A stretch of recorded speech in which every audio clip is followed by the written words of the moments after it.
webinar será ofrecido por la doctora Ana Luisa Vaca. La doctora Ana Luisa Vaca Lovera se ha especializado en psicología del aprendizaje y en investigación del aprendizaje. Sus intereses de estudio abarcan el desarrollo humano a lo largo de toda la vida y los procesos de aprendizaje a la luz de la teoría histórica cultural de Vygotsky. Posee un doctorado y una maestría en psicología académica investigativa de la Universidad de Puerto Rico. Tiene 15 años de experiencia coordinando proyectos educativos de la Universidad de Puerto Rico que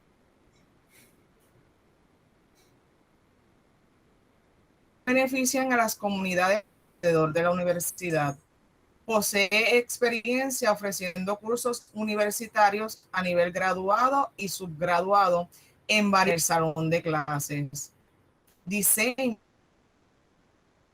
el proyecto psicoeducativo de alfabetización de adultos, que mayormente brinda servicios gratuitos a mujeres adultas inmigrantes en el centro. La pandemia le ha llevado a implementar exitosamente clases virtuales de alfabetización de adultos de la mano de su modelo curricular. Tiene publicaciones en revistas nacionales e internacionales sobre aprendizaje, juego y desarrollo. Bienvenida, doctora, y gracias por estar aquí con nosotros.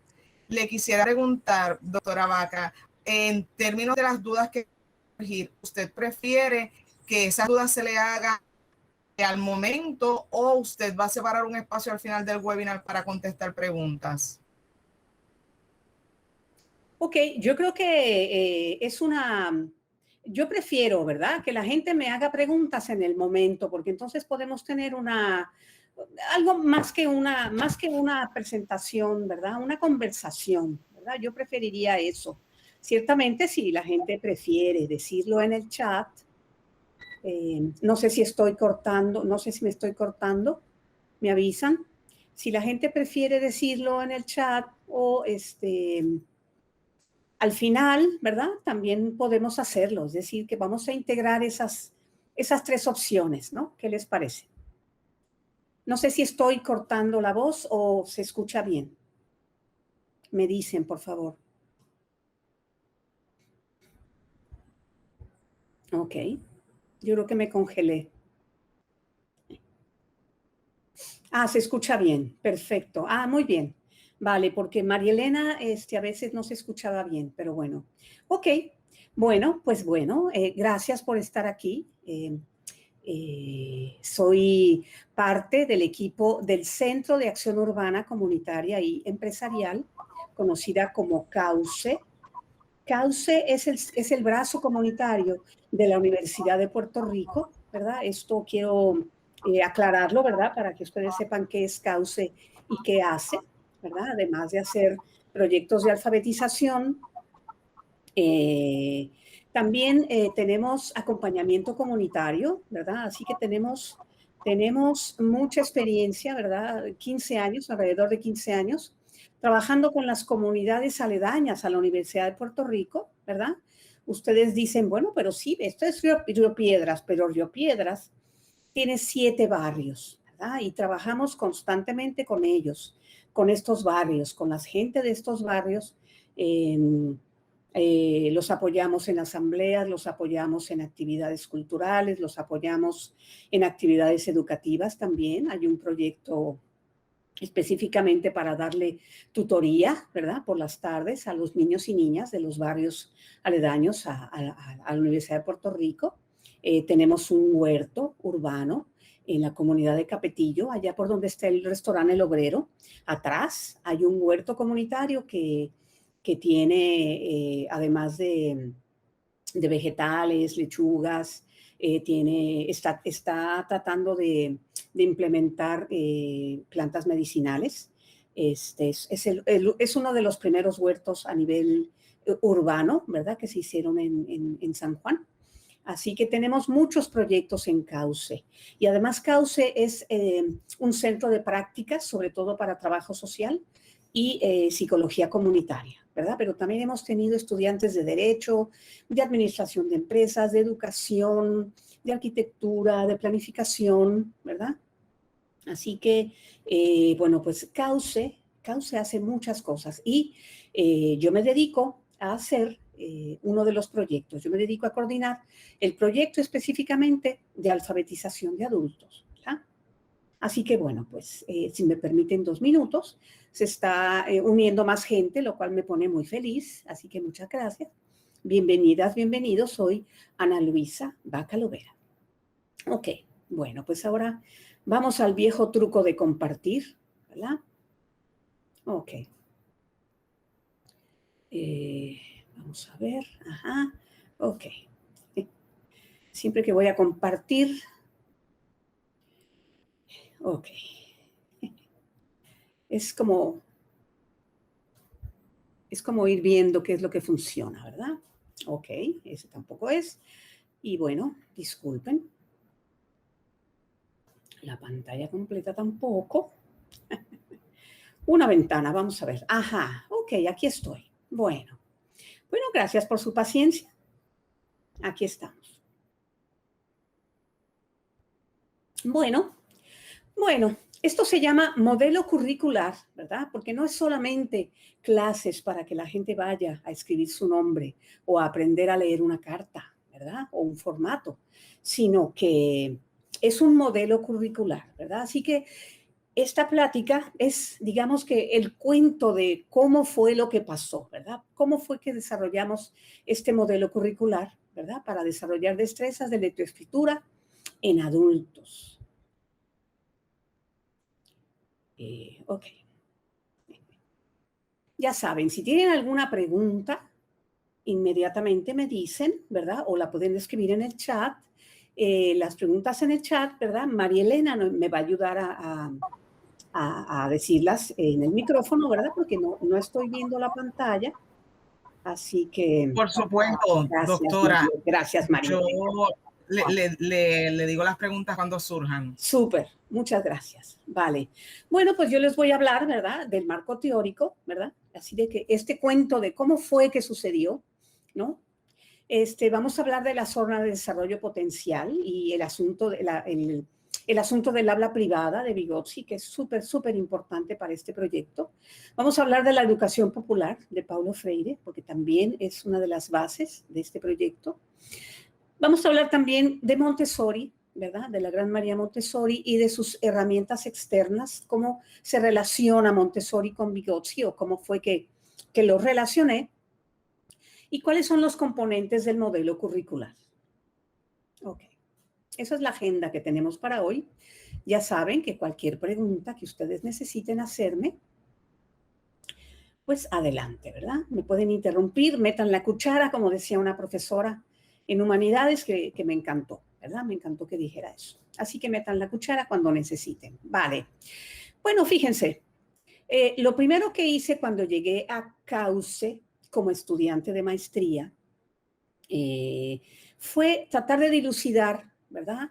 ¿Cuáles eran los proyectos o los programas que habían funcionado, ¿verdad?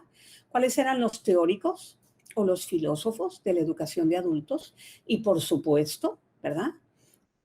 Tuve que asumir, ¿verdad? Porque Paulo Freire es muy, muy importante para la alfabetización de adultos, sobre todo en Latinoamérica, ¿verdad? Este es un filósofo y educador brasileño. Y él decía, la gente debe aprender a escribir su propia historia y a leer su realidad. Yo dije, qué maravilla de frase, ¿verdad? Pero ¿cómo pongo esta frase a trabajar para el proyecto? ¿Verdad? Pues aclaro, cuando yo llegué a Cauce yo no tenía ni idea de cómo alfabetizar a alguien. Así que de alguna forma yo tuve que implementar una investigación que me tuviera a mí, ¿verdad? Como sujeto de estudio, cómo se hace un buen alfabetizador de adultos, ¿verdad? Un alfabetizador de adultos o, en este caso, una alfabetizadora de adultos que funcionara, que fuera eficiente, ¿verdad? Que no hiciera que la gente perdiera su tiempo, ciertamente, ¿no? Así que, bueno, pues con esta frase en mente, que es una frase preciosa, ¿verdad? Y que implica mucha de la filosofía y mucha de la praxis de Paulo Freire para alfabetización de adultos. Así que, bueno, pues me puse a trabajar para ver cómo yo podía hacer de esto, ¿verdad? una forma de enseñar a alfabetizar, ¿verdad? Ok.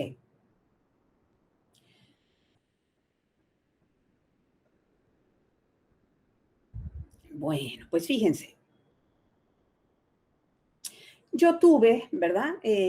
Yo tuve que hacer una investigación-acción en el salón de clases, que al mismo tiempo estuviera observando, ¿verdad? Observándome a mí misma, cómo yo me iba convirtiendo, cómo yo me iba desarrollando como una alfabetizadora, al mismo tiempo que iba haciendo una investigación acerca de cuál sería un buen modelo curricular, modelo curricular todavía no, cuál sería una buena, un encuadre teórico, ¿verdad?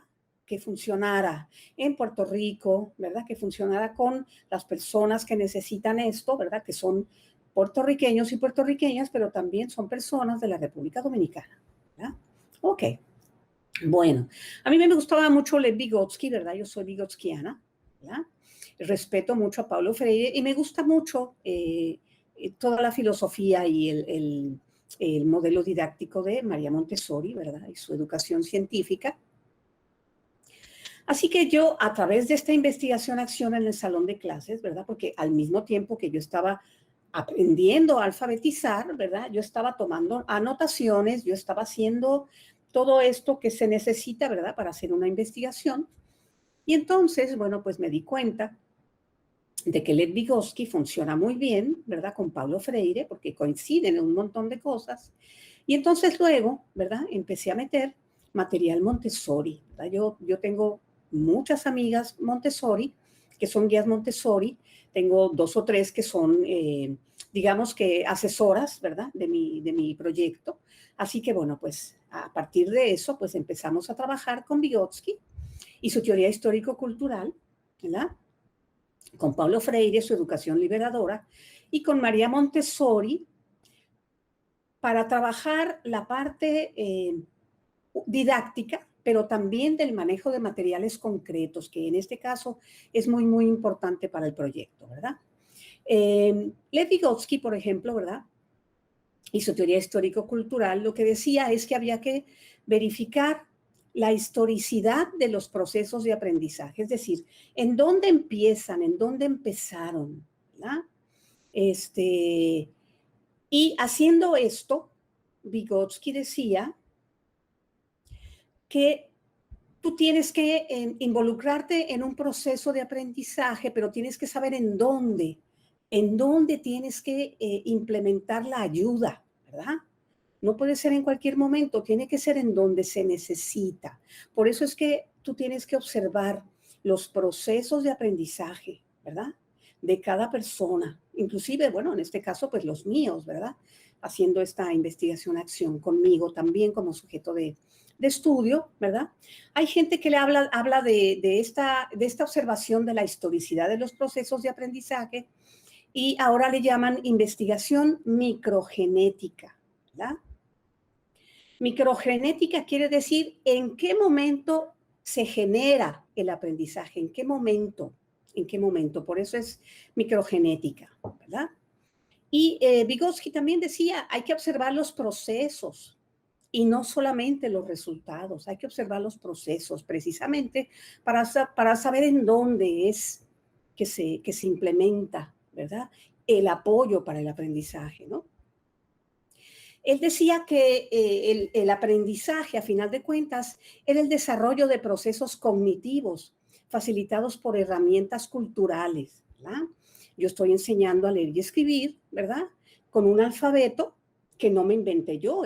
El alfabeto tiene un proceso bien largo, es una historia bien larga, o tiene muchas historias bien largas a través de la humanidad, pero yo estoy usando esas herramientas culturales, bueno, pues para enseñar a leer y escribir, ¿verdad?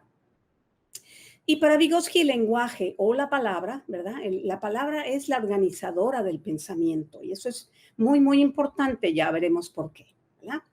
Paulo Freire habla de una educación liberadora, ¿verdad? Él decía, bueno, pero ¿para qué vamos a enseñar a leer y escribir, ¿verdad?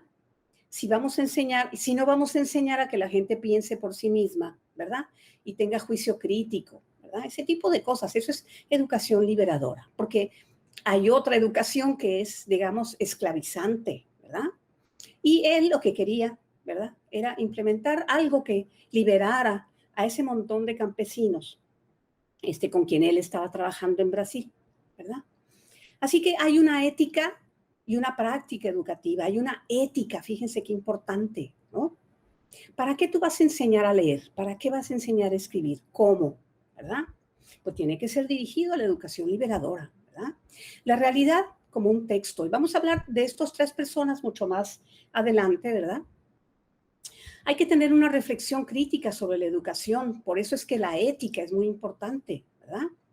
Y el proceso dialéctico quiere decir que tú respetas los saberes, lo que la gente sabe, porque no, es decir, tú como maestra, como profesora, tú no eres la única persona que sabe en un salón de clases, ¿verdad? Y la gente, sobre todo con adultos que tienen la experiencia de la vida, saben muchísimo, muchísimo más, ¿verdad? Me he dado cuenta de eso, muchísimo más, de muchas cosas que yo ni siquiera me doy cuenta, ¿verdad? O yo ni siquiera, perdón, yo ni siquiera me lo imagino, ¿no?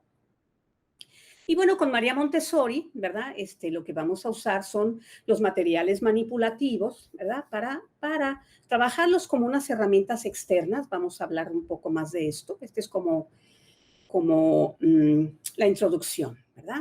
Ok, bueno. Me dicen si tienen alguna pregunta, ¿verdad? Bueno, pues, ¿de qué trata la investigación-acción? ¿Verdad? La investigación-acción es una herramienta muy eficiente, sobre todo en estos procesos de aprendizaje y enseñanza, porque fíjense ustedes no tienen que esperar a que la investigación termine para saber si funcionó o no funcionó, ¿verdad? La investigación-acción lo que tiene es que es tan flexible que tú puedes ir cambiando, modelando y modulando la investigación que estás llevando a cabo, ¿verdad? No tienes que esperar a que termine para decir, mira, no funcionó. Vamos a hacer otra, ¿verdad? La investigación-acción tiene esta gran flexibilidad, ¿verdad? Y tú puedes proponer, según la investigación que te vayas o la complejidad de la investigación, tú lo que vas a hacer son ciclos de investigación, ¿verdad? Y en esos ciclos de investigación, en esta gran investigación, tú vas cortando, ¿verdad? Por ciclos para entonces ver cómo te va. Esto está funcionando, pues chévere, sigo. No está funcionando del todo, pues ok, me regreso y entonces, ¿verdad? Y entonces tú estableces ciclos de investigación-acción, en este caso en el salón de clase, ¿verdad? Y los teóricos de la investigación-acción lo que dicen es que es una metodología muy flexible, pero también es una es una metodología muy crítica porque la investigación-acción tiene que estar involucrando a la persona que está investigando, ¿verdad? Tú en todo momento estás observándote, ¿verdad? Así que yo necesitaba, ¿verdad?, de la investigación-acción, ¿verdad?, porque yo sabía que era la mejor metodología para ir implementando, ¿verdad?, una práctica de alfabetización de adultos, ¿verdad? La práctica de la enseñanza, me dice la investigación-acción en este caso, es un proceso en constante transformación, ¿verdad? Porque es tan flexible y que tú la puedes ir adecuando. No quiere decir que esto es tramposo, quiere decir que tú estás siendo muy rigurosa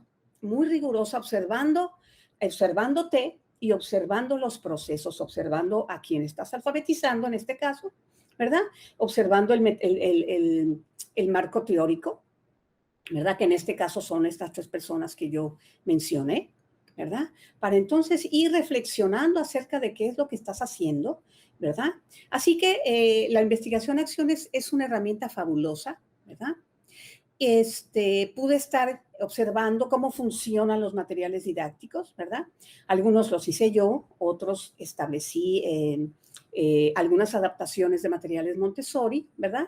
También logré elaborar evaluaciones, ¿verdad? ¿Cómo está esta persona leyendo? ¿Cómo está esta persona escribiendo? ¿Verdad? Estoy haciendo un buen acompañamiento para estas personas. Es decir, hay evaluaciones, hay rúbricas, hay materiales didácticos. Todo esto generado a partir de esta investigación-acción, ¿verdad? Así que yo elaboré este marco teórico, ¿verdad? La investigación-acción me permitió saber que yo podía haber combinado, ¿verdad? O pude combinar a Vygotsky, a Freire y a Montessori perfectamente porque tienen muchas cosas en común, ¿verdad? Y bueno, pues chévere. Este es mi marco teórico. Freire, Montessori y Vygotsky, ¿verdad? ¿Qué también tuve que hacer? Bueno, pues yo tenía que hacer un adiestramiento a tutores porque esto es, no solamente siéntate y a ver qué puedes escribir y si lo escribes bien, muy bien, y si no lo escribes bien, pues ni modo. No, no, no, no. Esto es un asunto de ética fundamentalmente, ¿verdad? Tú tienes que enseñarle bien a esta gente, ¿verdad? Así que bueno.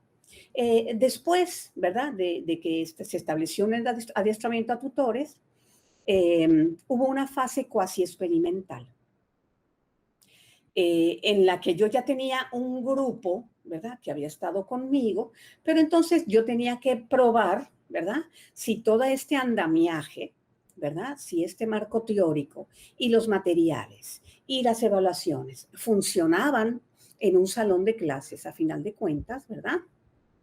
Para hacer la parte, ¿verdad? Cuasi experimental, ¿verdad? Entonces yo tomé, además de tomar notas y reflexiones, pues entonces hubo ya la fase de la medición, ¿verdad? Qué tantas palabras leen, qué tan rápido leen, ese tipo de cosas, ¿verdad? Que también era importante hacerlo porque lo que me recomendaban, ¿verdad? Mis profesoras de psicología, sobre todo de metodología, me decían, mira, está muy bien que tú tengas una parte cualitativa, ¿verdad? Porque eso es bien, bien importante, pero tú tienes que dialogar con otras personas que a lo mejor no creen mucho en lo cualitativo, ¿verdad? Así que tú tienes que implementar algo que sea medible, que tenga números, ¿verdad? Así que por eso es que hicimos una fase cuasi experimental, ¿verdad? Esta implementación cuasi experimental duró 9 meses.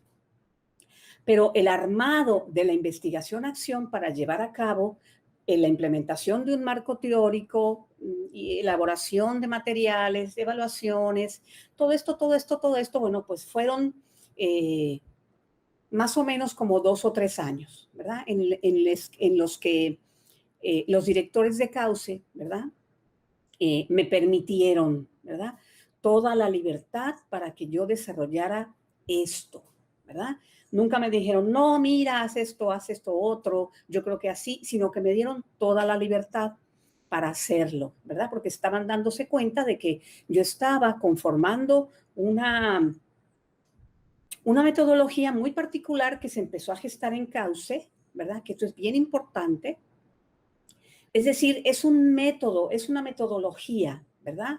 Es un marco teórico, etcétera, que está elaborándose adentro de la Universidad de Puerto Rico, ¿verdad? Y dentro de las investigaciones, ¿verdad? También de la revisión de literatura, también verifiqué, ¿verdad?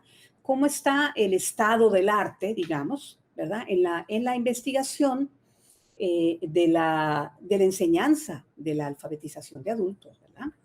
En Irlanda, ¿verdad? Una de las universidades de Irlanda está muy comprometida. Me parece que otra en España, otra en Inglaterra, pero y algunos centros privados en Estados Unidos. ¿Sí? Y en este caso, bueno, pues esto está surgiendo de adentro de la Universidad de Puerto Rico, ¿verdad? Así que yo tengo un modelo curricular con todo ese cuento, ¿verdad? Que les estoy haciendo, ¿verdad? No sé si hasta ahora tengan alguna pregunta, yo no los estoy viendo, así que me dicen. No, no vemos ninguna pregunta en el chat, doctora. Vale, ok, perfecto. Bueno, pues entonces sigo, ¿verdad? ¿Qué fue lo que me interesó de Paulo Freire, verdad? Paulo Freire tiene unos asuntos ahí que me interesaron mucho, ¿verdad? Sobre todo porque, bueno, fue uno de los que implementaron algo novedoso y que todavía se usa, ¿verdad? No solamente en Brasil, sino en muchas partes del mundo, ¿verdad? Para Paulo Freire, el lenguaje es muy importante, el desarrollo de la conciencia es muy importante también, y el desarrollo personal y el desarrollo de no de las culturas, ¿verdad?, sino de las comunidades. Él decía que la educación tenía que servir a la concienciación de hombres y mujeres para tomar acción sobre sus circunstancias, ¿verdad? ¿Por qué él se centró en eso? Fíjense, en Brasil, cuando él está empezando a trabajar, que es más o menos por los 50, me parece, ¿verdad? Me corrigen si me equivoco, más o menos por los 50, lo interesante en Brasil es que tú no podías votar por el presidente ni por nadie más si no sabías leer ni escribir. Fíjense qué interesante, ¿verdad? Cómo establecer que esta gente quede completamente marginada inclusive de estos procesos, ¿verdad? Así que él dice, bueno, pues si no pueden votar porque no saben leer y escribir, vamos a enseñarles, ¿no? Pero ¿para qué les vamos a enseñar? Pues para que logren una transformación social, o por lo menos, ¿verdad?, una transformación comunitaria o una transformación personal, ¿verdad? Así que la persona que enseña tiene que estar en constante reflexión, ¿verdad? ¿Por qué? Porque tú tienes que ser muy humilde, decía Paulo Freire, ¿verdad? Tú tienes que ser bien humilde porque tú no puedes asumir que tú sabes más cosas que la gente que está contigo, ¿verdad? Porque esta gente sabe muchas más cosas de la vida que el mismo Paulo Freire, decía él, ¿verdad? Así que tú tienes que tener una reflexión constante, ¿verdad? Una ética de la práctica, ¿no? El contenido de la educación pues tiene que ser un contenido liberador, ¿verdad? Porque si no, ¿para qué? ¿Para qué vas a estar enseñándole a la gente a leer y escribir? Para que voten por los mismos que nos tienen así, ¿verdad? Que nos tienen mal, que nos tienen marginados, que nos tienen pobres. Bueno, pues no, ¿verdad? Vamos a establecer otro tipo de pensamiento, ¿no? Otro tipo de posibilidad, ¿verdad? La realidad social tenía que analizarse porque la realidad social era lo que nos tenía así, ¿verdad? A final de cuentas. Así que la realidad social es parte de lo que se enseña, ¿verdad? Es un texto, decía él. La realidad social es un texto, ¿verdad? Así que, como la realidad social es un texto, ¿verdad? El aprendizaje ocurre en todos lados, no solamente en el salón de clases. Tú tenías que tener una implementación de tal forma, ¿verdad? Que la gente que tú estabas alfabetizando con esta ética de reflexión liberadora, esta gente tenía que aprender de todos los contextos sociales, ¿verdad? Así que la realidad es un texto, ¿verdad? Hay que validar los conocimientos de todos. Él decía, no todo el mundo lo sabe todo, pero no todo el mundo lo ignora todo, ¿verdad? Y cuando tú te sometes, ¿verdad? Digamos, a una clase con adultos que vienen con 80 cosas que ellos saben de la vida, tú tienes que tener una ética, una reflexión para que todo el mundo, ¿verdad?, tenga las mismas oportunidades en un salón de clases para decir, para expresar, ¿verdad? No solamente el maestro es el que sabe, ¿verdad? Así que un poco eso trastoca el lugar del maestro en el salón de clases, ¿verdad? Y eso es muy, muy interesante. Ok. Sigo por ahí. Ok. Y aquí tenemos a este muchacho, Lev Vygotsky, ¿verdad? Digo muchacho porque, bueno, él murió creo que a los 36 años, ¿verdad? De tuberculosis, pero hizo un desarrollo de la psicología que hasta ahora, ¿verdad? Seguimos también trabajando con los conceptos de Vygotsky, ampliándolos, ¿verdad? Y bueno, él está siempre, ¿verdad? En los procesos de aprendizaje. Ok. Fíjense, para él también el lenguaje es muy importante, muy importante. La conciencia es muy importante. ¿Cómo vamos a desarrollar la conciencia? Sobre todo, Vygotsky es marxista, ¿verdad? Así que la conciencia, que es un concepto bien importante en la filosofía de Carlos Marx, pues está aquí, ¿verdad?, para elaborar toda una implementación educativa, ¿verdad? La conciencia es bien importante, cómo tú desarrollas la conciencia. Pero también, ¿verdad?, Vygotsky un poco le dio el giro, ¿verdad?, ahora le decimos procesos cognitivos, ¿verdad? Pero en ese momento ese concepto no se conocía así, ¿verdad? Y Vygotsky en ese momento, en los 1920s, 1930s, en la Unión Soviética, que está cerrada al mundo, ¿verdad? Él se da cuenta y porque lee a sus contemporáneos, ¿verdad? Él de alguna forma se las arregla para leer a Piaget, leer a Skinner, leer a toda esta gente que estaba desarrollando psicología, ¿verdad? En Estados Unidos y en Europa, pues él se las arregla para leerlos, ¿verdad? Así que la conciencia, ¿verdad? Son todos estos procesos de la mente, ¿verdad? Que nos ayudan a aprender, ¿verdad? Que nos ayudan a hacer comunidad, que nos ayudan a desarrollarnos, ¿verdad? Así que bueno, el desarrollo es súper importante también para Vygotsky, ¿verdad? Vygotsky decía que la conciencia es la apropiación de signos para la elaboración de sentido, ¿ve? O sea, él todavía, es decir, todavía la ciencia de la conciencia o la ciencia de la mente todavía no se inventan. Él está trabajando algo que a final de cuentas va a facilitar un desarrollo tremendo de las ciencias cognitivas, ¿verdad? Pero en aquel entonces, él está filosofando acerca de esto, ¿verdad? Imagínense qué mente tan maravillosa que él está adelantándose muchos años a todos estos desarrollos, ¿verdad? Fíjense, él decía que la transformación social, ¿verdad? Es el desarrollo de las sociedades, ¿verdad? ¿Y cómo vamos a hacer el desarrollo de las sociedades? Un buen desarrollo de las sociedades, ¿verdad? Pues a través de la educación. Eso es bien importante, ¿verdad? Así que todo el énfasis está en la educación, ¿verdad? Porque la educación nos desarrolla la conciencia, y al desarrollar la conciencia estamos desarrollando la comunidad, ¿verdad? Los países, así que hay un gran desarrollo de esto, ¿verdad? Y la interacción social, ¿verdad? En la universidad, ¿verdad? A lo mejor algunos de ustedes lo han escuchado, ¿verdad? Vygotsky, para él el asunto social es muy importante, ¿verdad?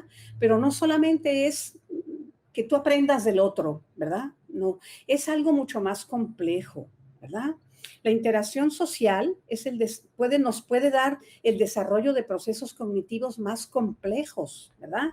Y es la zona de desarrollo potencial. Esto es como él explica la zona de desarrollo potencial, ¿verdad? Tú puedes saber algo mucho más complejo porque alguien más te lo acerca, ¿verdad? Te lo dice, te lo muestra, te lo enseña, ¿verdad? Así que esto es de alguna forma la zona de desarrollo potencial, famosísimo, ¿verdad? Que a veces no nos explican bien, ¿verdad? Pero a final de cuentas esto es, ¿verdad? Y el aprendizaje, ¿verdad? Como habíamos dicho, es la internalización de signos y herramientas conceptuales para pensar, para escribir, para hacer mejor política, para hacer, yo qué sé, todo esto, ¿verdad? Lo que tú aprendes son herramientas conceptuales, ¿sí? Que a final de cuentas, él supone, ¿verdad? Que hay unas funciones en el cerebro, él está leyendo a este español, que está trabajando con las neuronas, ¿verdad? En aquel entonces. Así que Vygotsky sabe, ¿verdad? Que hay unos procesos de unas células adentro del cerebro que se comunican entre ellas, ¿verdad? Y esas herramientas conceptuales están ubicadas ahí, ¿verdad? En las neuronas, ¿sí? Ok. Así que bueno, la mediación, ¿verdad? Que va de una persona que sabe más que tú y te enseña o te acompaña a aprenderlas, ¿verdad? O a internalizarlas, ¿verdad? Es una mediación, ¿verdad? Esta mediación que ocurre con la zona de desarrollo próximo hace que se modifique la estructura mental. Y fíjense, esto es tan cierto que a partir de Vygotsky, hay un desarrollo, como les dije, hay un desarrollo de la educación para que precisamente modifique la estructura mental, ¿verdad? Precisamente, ¿verdad? Él decía que el aprendizaje facilitaba el desarrollo. Si ustedes recuerdan a Piaget, a Jean Piaget. Piaget, por ejemplo, ¿verdad? Vygotsky está dialogando de alguna forma con los textos de Piaget. Piaget es como el ídolo de Vygotsky en algún momento, ¿verdad? Así que Vygotsky devora todo lo escrito por Piaget. Y entonces empieza a dialogar con él. Ciertamente nunca se conocieron, personalmente nunca, ¿verdad? Recuerden que la Unión Soviética era un lugar cerrado, ¿verdad? No entraba ni salía nada. Pero Piaget decía que si tu biología está lo suficientemente preparada para aprender algo más superior, digamos, ¿verdad? Entonces ocurre el aprendizaje. Vygotsky, al contrario, decía, no, si tú aprendes algo, impacta en tu desarrollo biológico y mental, ¿verdad? Y en todo caso cultural también, ¿verdad? Así que él hace un arreglo a esta frase de Piaget y lo cambia por el aprendizaje facilita el desarrollo. ¿Sí? Ok. Vale. Ok, pero fíjense, Vygotsky desarrolló una investigación educativa, ¿verdad? Que tiene por lo menos unos ingredientes que quiero especificar aquí. Él decía que para investigar la educación o investigar los procesos educativos, había que hacer análisis del proceso, no del resultado, como les dije al principio, ¿verdad? Análisis del proceso, no del resultado. Él decía, lo que pasa es que si yo solamente veo lo que la persona ya sabe y yo no he intervenido en eso, él decía que esos eran procesos que tú ya no podías hacer nada con ellos, ya estaban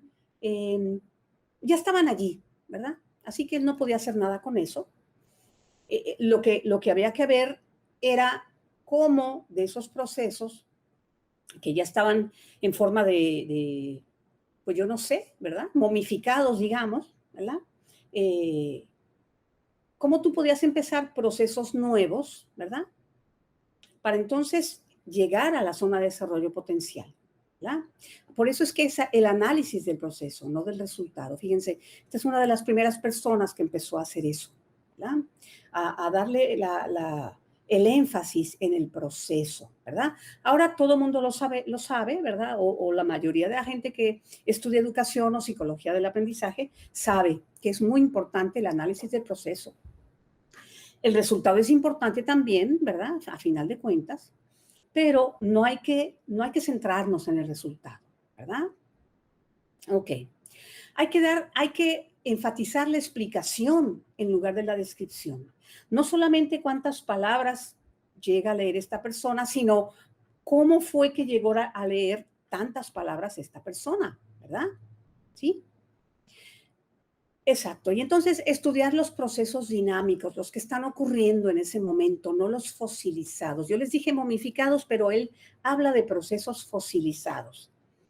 Y en este sentido, miren, por ejemplo, yo tengo muchos participantes que alguien más trató de enseñarles a escribir o a leer, ¿verdad?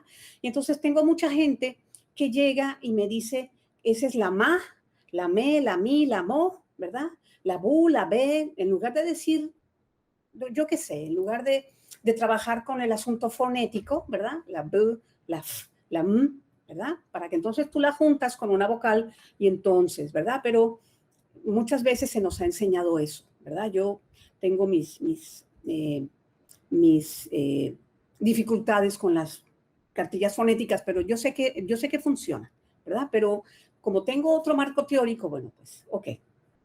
Entonces, mucha gente viene y me dice, sí, esa es la ba, ¿verdad? O esa es la ma, o esa es la bu. En lugar de decir qué letra es, ¿verdad? Entonces, al momento de enseñarles a leer, me cuesta un poco de trabajo porque tienen un proceso fosilizado que yo tengo que yo tengo que de alguna forma sacarlo, ¿verdad? Y bueno, sí, lo logro, ¿verdad? No es fácil ni rápido, porque es un proceso fosilizado y de ahí la gente se agarra, ¿verdad? Mucho. Ciertamente, así fue que empezaron a enseñarles a leer y escribir, ¿verdad? Ese es un proceso fosilizado, ¿verdad? Tengo que hacer muchas cosas para ir sacándoles ese proceso, ¿verdad? Para convertirlo en un proceso dinámico, ¿verdad? Para que sepan que la B y la A dice A, ¿verdad? Que la B sola no dice ba.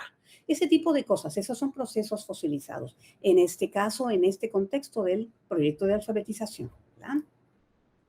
Él decía que había que hacer un análisis del origen de las formas mentales superiores, ¿verdad? Las formas mentales superiores, ¿verdad? La gente que trabaja con la cognición, la psicología del cerebro, etcétera, ¿verdad? Sabemos que esta parte de aquí, ¿verdad? La frente y un poco acá del cerebro, ¿verdad? Es la parte superior del cerebro y a final de cuentas es lo que nos hace humanos, ¿sí? Es la parte que aprecia la poesía, que aprecia el arte, ¿verdad? Que ama, ¿sí? Que canta, ¿sí? Que baila, ¿sí? Estas cosas. Así que es las formas mentales superiores, las formas que nos hacen humanos, ¿verdad? Vygotsky tenía muchos problemas, por ejemplo, tenía dificultades en comprender por qué la psicología de su tiempo estaba tan interesada en estudiar animales, ¿verdad? Él decía, pero es que la psicología tiene que ser otra cosa porque si vamos a estudiar cuál es el proceso, cuál es el desarrollo del ser humano o por qué el ser humano llegó a apreciar el arte, tenemos que analizar a la mente humana, ¿verdad? Eso es lo que decía Vygotsky, ¿no? Y la observación se convirtió en un método genético o microgenético, como les dije hace rato, ¿verdad? Cómo observamos esos pequeños cambios que tú estás facilitando en otra persona y que a final de cuentas se convierten en procesos mentales de esta otra persona, ¿verdad? Eso es maravilloso, fíjense, ¿no? Pero fíjense, este señor es tan maravilloso todavía, ¿verdad? Para él el lenguaje es muy, muy importante, ¿verdad? Les cuento un chisme, ¿verdad? Otro. Vygotsky era abogado. Vygotsky era judío en la Unión Soviética, ¿verdad? Y bueno, el Estado no le iba a dar trabajo. Así que Vygotsky tenía que estudiar junto con un montón de otros judíos, no solamente en la Unión Soviética, sino ya ustedes saben, en muchas partes del mundo. Tenían que estudiar algo que los mantuviera a flote sin depender, ¿verdad? Del Estado. Por eso Freud se hizo médico, por eso Vygotsky se hizo abogado, ¿verdad? Así que pero Vygotsky, que es un hombre tan maravilloso y tan sensible, él empieza estudiando el arte, ¿verdad? ¿Cómo es que llegamos los seres humanos a apreciar el arte y a elaborar arte, ¿verdad? Así que uno de los primeros libros que escribe Vygotsky, que no son de... con respecto a las leyes, ¿verdad? O la abogacía, pues es la psicología del arte, ¿verdad? Y por ahí él empieza todo esto, ¿no? Pero, ¿verdad? Él sabe que la literatura, la escritura, ¿verdad? Es un hombre que sabe mucho, es un hombre que lee mucho, lee de todo. Y él empieza a darse cuenta de que el lenguaje es muy importante, ¿verdad? Los seres humanos somos los únicos y las únicas que hemos desarrollado el lenguaje, ¿verdad? Pero él se da cuenta de que, además de que trabajamos el lenguaje, además de que elaboramos lenguaje hermoso o lenguaje de otras formas, ¿verdad? El lenguaje tiene unas funciones, ¿verdad? El lenguaje tiene la capacidad de organizar el pensamiento, ¿verdad? Y van a decir, bueno, pero... bueno, cuando ustedes, por ejemplo, dicen, se me perdieron, déjame ver dónde dejé las llaves. Tú no se lo estás diciendo a nadie, ¿verdad? Te lo estás diciendo a ti, ¿verdad? Así que el lenguaje, tú te lo estás diciendo a ti misma porque tienes que resolver un problema, ¿sí? Tienes una capacidad para organizar el pensamiento. Tú tienes que emplear el lenguaje para establecer o una solución de un problema o una situación en la que tú tienes que caminar o buscar algo, ¿verdad? ¿Sí? Eso es el habla egocéntrica, ¿sí? Piaget, por ejemplo, decía que el habla que se hacen los niños a sí mismos mientras juegan es un habla inútil porque no estás dirigiéndote a nadie, ¿verdad? Y es algo que a final de cuentas desaparece, decía Piaget. Vygotsky decía, esto no desaparece, en todo caso, se silencia, ¿verdad? Así que ustedes piensen, ¿no? Déjame ver, voy a ir al supermercado y entonces estás repasando la lista. Cuando tú no llevas algo escrito, tú estás repasando la lista, ¿verdad? Con palabras, ¿verdad? Chinas, tomate, lechuga, cierto, ¿verdad? Bueno, pues ese es el habla egocéntrica. Y para Vygotsky era muy importante porque tiene la función de organizar el pensamiento o el comportamiento, ¿verdad? Auxiliar en la solución de un problema, apoya la planificación de acciones motoras o mentales y facilita la aparición de nuevas formas de actividad cognitiva. ¿Sí? Esto es importante, fíjense. Este hombre es tan genial, ¿verdad? Que, por ejemplo, se dio cuenta de las funciones del lenguaje, ¿verdad? Es decir, tú tienes, hay tres formas, ¿verdad? De esto. Tú, primero, ¿verdad? Cuando eres bebé, tú aprendes a decodificar lo que te están diciendo los adultos, ¿verdad? Tú aprendes a comprender el lenguaje, tu lenguaje, ¿verdad? El lenguaje que se usa en tu casa o en tu país. Lo segundo es que tú aprendes a hablar, ¿verdad? Y entonces estableces un lenguaje con los otros. La tercera parte, y esto es lo genial de Vygotsky, la tercera parte, es que tú aprendes a hablarte a ti misma. Tú aprendes a hablarte a ti misma y entonces tienes la capacidad de organizar el pensamiento. Y esto lo observo en niños muy pequeños, ¿verdad? Los niños están jugando, ay, déjame irme por acá, etcétera, ¿verdad? Si están jugando con un carrito o algo. Bueno, pues eso, ¿verdad? Son las funciones del lenguaje, ¿verdad? Y nosotros los adultos ya no lo decimos en voz alta a menos que necesitemos realmente solucionar un problema, ¿sí?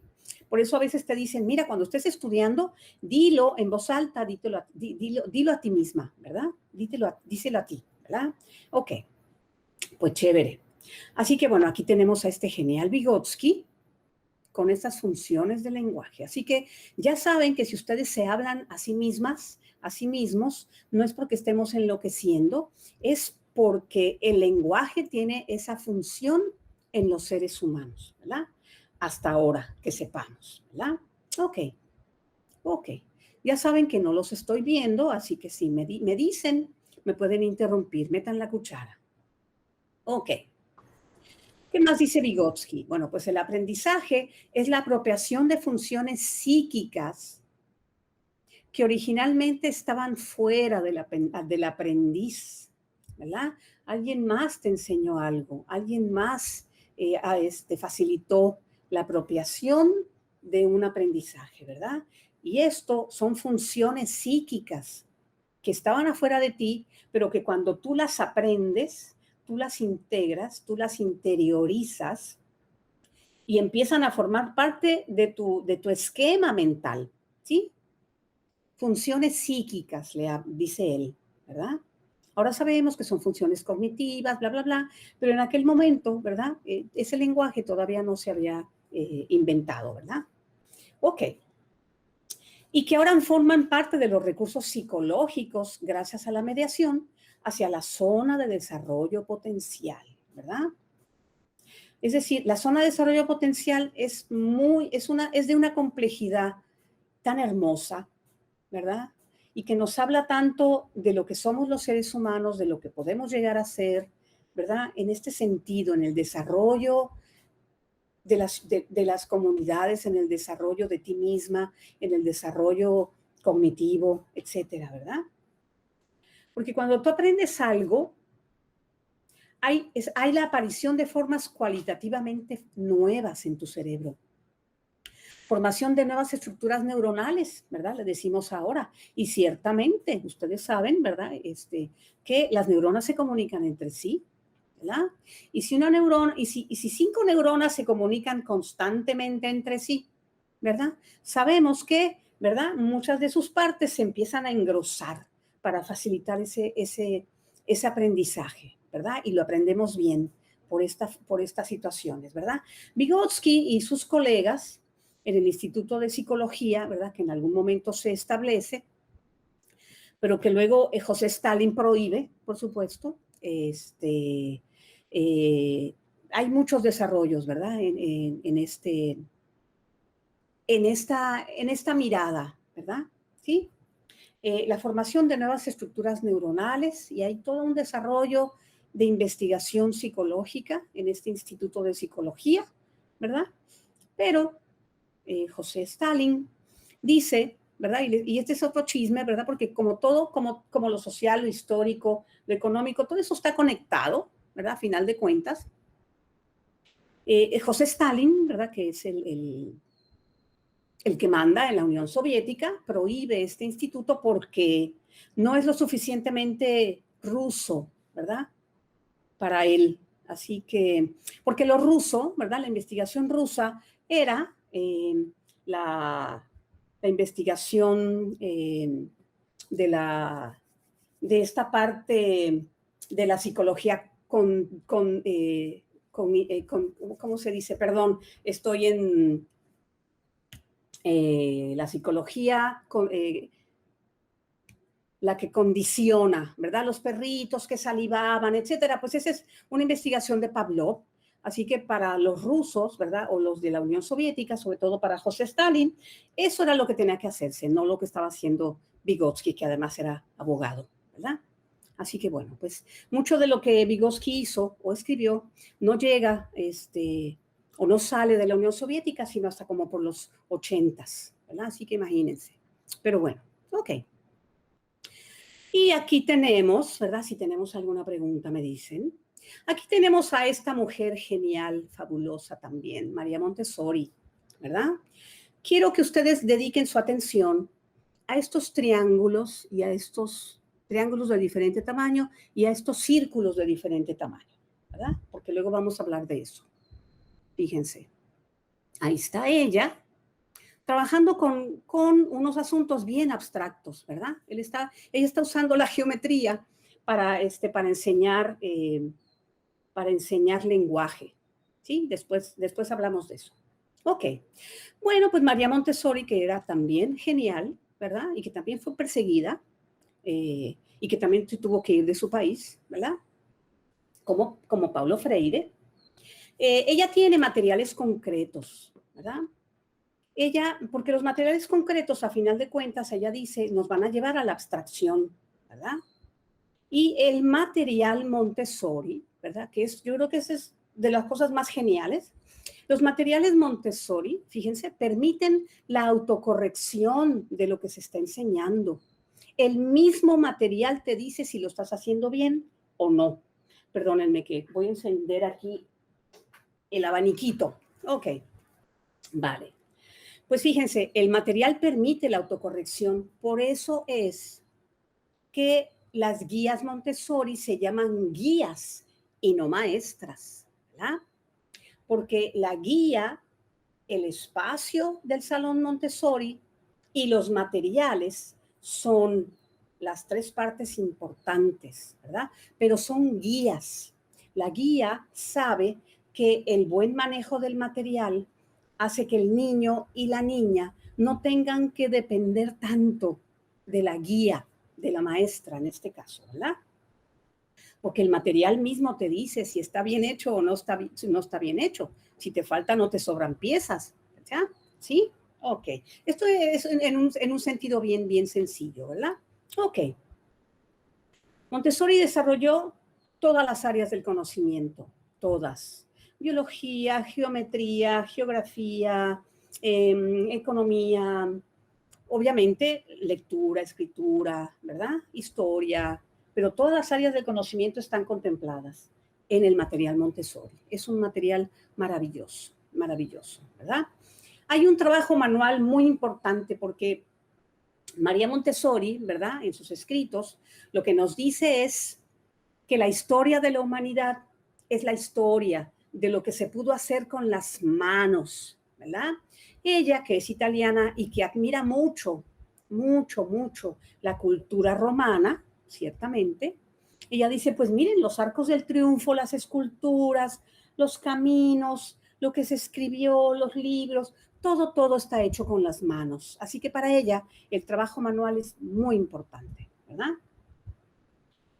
Yo no uso tanto Montessori, ¿verdad? A lo mejor como cuando yo digo, mira, es que no, yo trabajo con Montessori, pero a final de cuentas, eso es para explicarle a la gente que yo lo que tengo son unos materiales concretos, ¿verdad? Si yo lo llevara a la teoría histórico-cultural de Vygotsky, ¿verdad? Vygotsky lo que dice es que las herramientas externas, ¿verdad? Lo que tú manejas con las manos o lo que tú manejas para aprender o integrar conceptos abstractos son muy importantes, ¿verdad? Vygotsky decía, bueno, miren, por ejemplo, si yo me quiero acordar de algo mañana, ¿verdad? Yo quiero acordarme de que tengo que comprar 5 tomates mañana, yo me voy a cambiar el reloj de mano, ¿verdad? Me lo voy a poner en la derecha, porque entonces yo voy a ir al supermercado y me voy a acordar. Tengo una herramienta externa que de alguna forma me está, ¿verdad? Me está diciendo que yo tengo que hacer otra cosa distinta, ¿verdad? Así que las herramientas externas ayudan al aprendizaje, ayudan a la memorización, a la memoria, pero también reorganizan las funciones mentales. Y en este sentido, ¿verdad? María Montessori, pues no leyó a Vygotsky, pero Vygotsky leyó a Montessori, ¿verdad? Cuando se usan herramientas externas, dice Vygotsky, hay la aparición de funciones mentales nuevas. Y yo estoy segura de que Montessori lo dice en alguno de sus muchos escritos, lo debe decir en algún momento, a lo mejor de otra forma, ¿verdad? Estas herramientas externas que yo estoy usando, los materiales Montessori los estoy usando como herramientas externas para el aprendizaje, ¿verdad? Median entre el aprendizaje y la internalización de procesos mentales, ¿verdad? La gente que yo tengo en el proyecto de alfabetización de adultos, ¿verdad? En lugar de, por ejemplo, en lugar de que yo, en algún momento hay que aprendernos las tablas de multiplicar, ¿verdad? Ya después de que ellos aprenden cómo se suma, cómo se resta, ¿verdad? Cómo se organizan los números, ¿verdad? Unidad, decena, centena, etcétera. Bueno, pues yo tengo que enseñarles a multiplicar, ¿verdad? En lugar de enseñarles primero a que se aprendan de memoria las tablas de multiplicar, yo uso el tablero de multiplicación Montessori, ¿verdad? Y lo vamos a ver en una foto de la adaptación que yo hice para que ellos aprendan a multiplicar. Y entonces, como lo están haciendo con la mano, están moviendo fichitas, están poniendo unos resultados, están trabajando con estas herramientas externas y están reorganizando sus funciones mentales, ¿verdad? Eventualmente, pues nos tenemos que aprender las tablas de multiplicación de memoria, pero el hecho de que ellos hayan trabajado y sepan por qué 9 por 9 es 81, ¿verdad? Eso hace que ellos se aprendan las tablas de multiplicar de memoria mucho más fácilmente, porque ellos las han trabajado manualmente, ¿verdad? Con estas herramientas externas que son los materiales Montessori, ¿verdad? Montessori decía también, ¿verdad? Y lo pongo acá, de este lado, con Vygotsky. Ella decía, no es suficiente, ¿verdad? Con armar el mapa de América Latina o de América del Sur en una ocasión. Tú tienes que manejar eso constantemente. Hay una repetición, ¿verdad? Que entonces facilita más el contenido del aprendizaje, el aprendizaje del contenido, ¿verdad? Así que hay que una repetición de contenido. Los materiales Montessori me permiten, ¿verdad? A que si una persona acaba de trabajar el mapa de, yo qué sé, de Europa, ¿verdad? Yo le pido entonces que haga otras cosas con ese mapa de Europa, que identifique las banderas, que identifique eventualmente los tamaños, ¿verdad? Que identifique cuáles países se parecen en tamaño, muchas cosas, ¿verdad? Que se pueden hacer, ¿verdad? Hay una didáctica personalizada, ¿verdad? En este caso con los materiales Montessori. Ok. Bueno, pues ahora sí, vamos directamente a cómo yo utilizo las herramientas externas y los manipulables, ¿verdad? Cómo hay una autocorrección de errores, ¿verdad? El material, yo no tengo que estar encima de la persona, por ejemplo, que está trabajando con el mapa de América del Sur, ¿verdad? Estos son unos mapas, son unos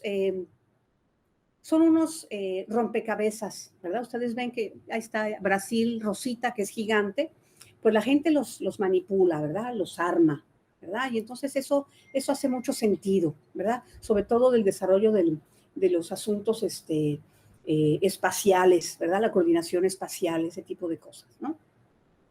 Así que no se ve aquí, pero esta persona está siguiendo un mapa ejemplo que le dice en dónde va cada pieza. Además, las piezas en un rompecabezas embonan o no embonan. Y si no embonan, es que no lo estás haciendo como debes, ¿verdad? Así que, bueno, hay una observación de procesos de internalización de mi parte, ¿verdad? Yo estoy observando cómo esta persona, cómo yo le enseñé a armar el mapa y cómo le enseñé a ver el material que se añade, ¿verdad? Para que te diga si está bien armado o no. Y la corrección del material está a veces en dos materiales que van juntos, que se trabajan juntos. En este caso, los mapas, ¿verdad? En este caso, ¿verdad? Hay una evaluación dinámica del aprendizaje. Yo estoy viendo, ¿verdad? Si está observando el mapa ejemplo, por ejemplo, ¿verdad? Entonces, bueno, pues estoy viendo cómo ella está integrando este aprendizaje, ¿verdad? Y hay una independencia con respecto a la tutora porque yo no tengo que estar allí arriba de ella. No, yo creo que te equivocaste. Ay, no, yo creo que Italia va en otro lado. No, fíjate, en el caso de verdad, del mapa de Europa. Pero, ¿verdad? Hay una independencia, que eso es súper importante, por ejemplo, para los adultos, ¿verdad? De este proyecto o de cualquier proyecto. Los adultos necesitan sentirse útiles, necesitan sentirse independientes, porque eso es lo primero que me dicen cuando van a matricularse. Yo quiero escribir por mi cuenta, no quiero depender de nadie más. Así que la independencia es bien importante y los materiales Montessori me permiten que ellos se sientan independientes, ¿sí? Aquí, por ejemplo, estas dos personas, ¿verdad? Yo estoy trabajando, una persona está trabajando geografía y la otra persona está escribiendo en su libreta, ¿sí? O sea, yo puedo tener 5 personas frente a mí, ¿verdad? 5 participantes.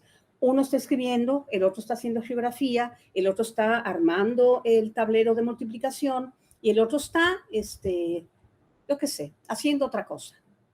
Eso es lo chévere del material Montessori. Cuando ustedes observan un salón Montessori, eso es lo que ocurre, ¿verdad? Parecería que hay un gran desmadre, pero a final de cuentas cada quien está haciendo su trabajo, ¿verdad? No todo el mundo está haciendo lo mismo y eso también yo lo traigo de Montessori, ¿verdad? Cada quien está haciendo lo que necesita hacer o lo que desea hacer, ¿verdad? Yo hoy quiero escribirle una carta a mi hijo que hace mucho que no veo. Pues chévere, vamos a hacer eso. Mientras los otros están haciendo matemáticas, geografía, biología, yo qué sé, todo eso, ¿verdad? Así que la independencia es bien importante. Ok, bueno, ok. Fíjense, este modelo curricular al que llamé herramienta, gracias a Vygotsky, ¿verdad? En honor a Vygotsky, tiene 5 componentes. Uno es el adiestramiento a tutores, ¿verdad?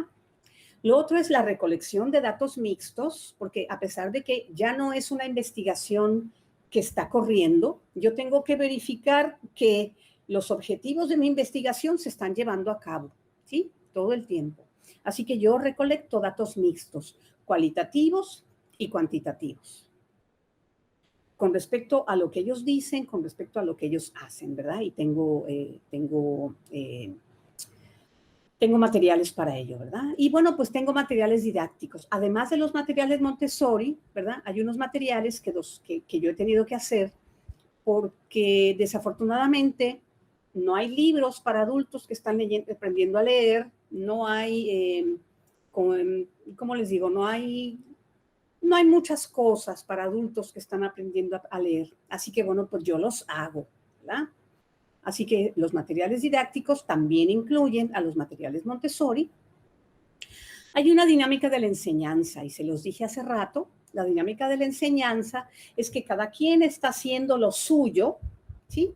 A veces yo puedo estar trabajando con 2 personas haciendo matemáticas para que resuelvan un asunto juntos, que también eso es chévere, pero cada quien está haciendo lo que se planificó para esa persona, ¿verdad? O lo que la persona me dice que quiere hacer.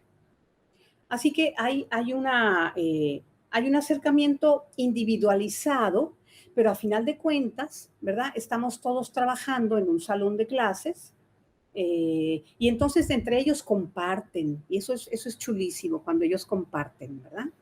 Siempre compartimos al final de cada clase lo que hicieron, lo que les gustó, lo que lograron, cómo se sintieron. Así que eso lo hablamos al final de clase, lo hablamos en grupo, ¿verdad? Y esa dinámica es chulísima, ¿verdad? Sobre todo por ellos, ¿verdad?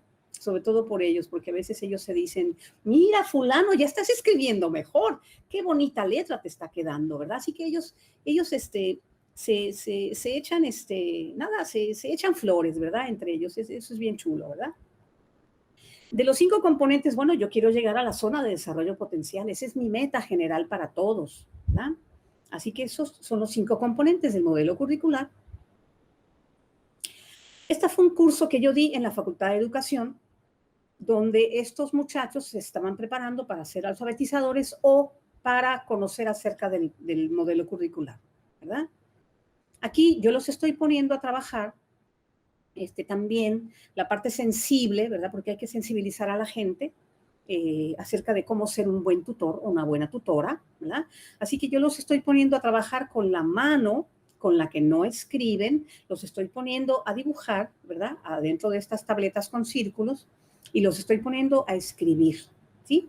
Para que ellos de alguna forma vean que, aunque ellos ya saben escribir, y son estudiantes universitarios graduados de educación, bueno, pues hay unas complejidades. Así que es parte de la enseñanza a los tutores, es la sensibilización, ¿verdad?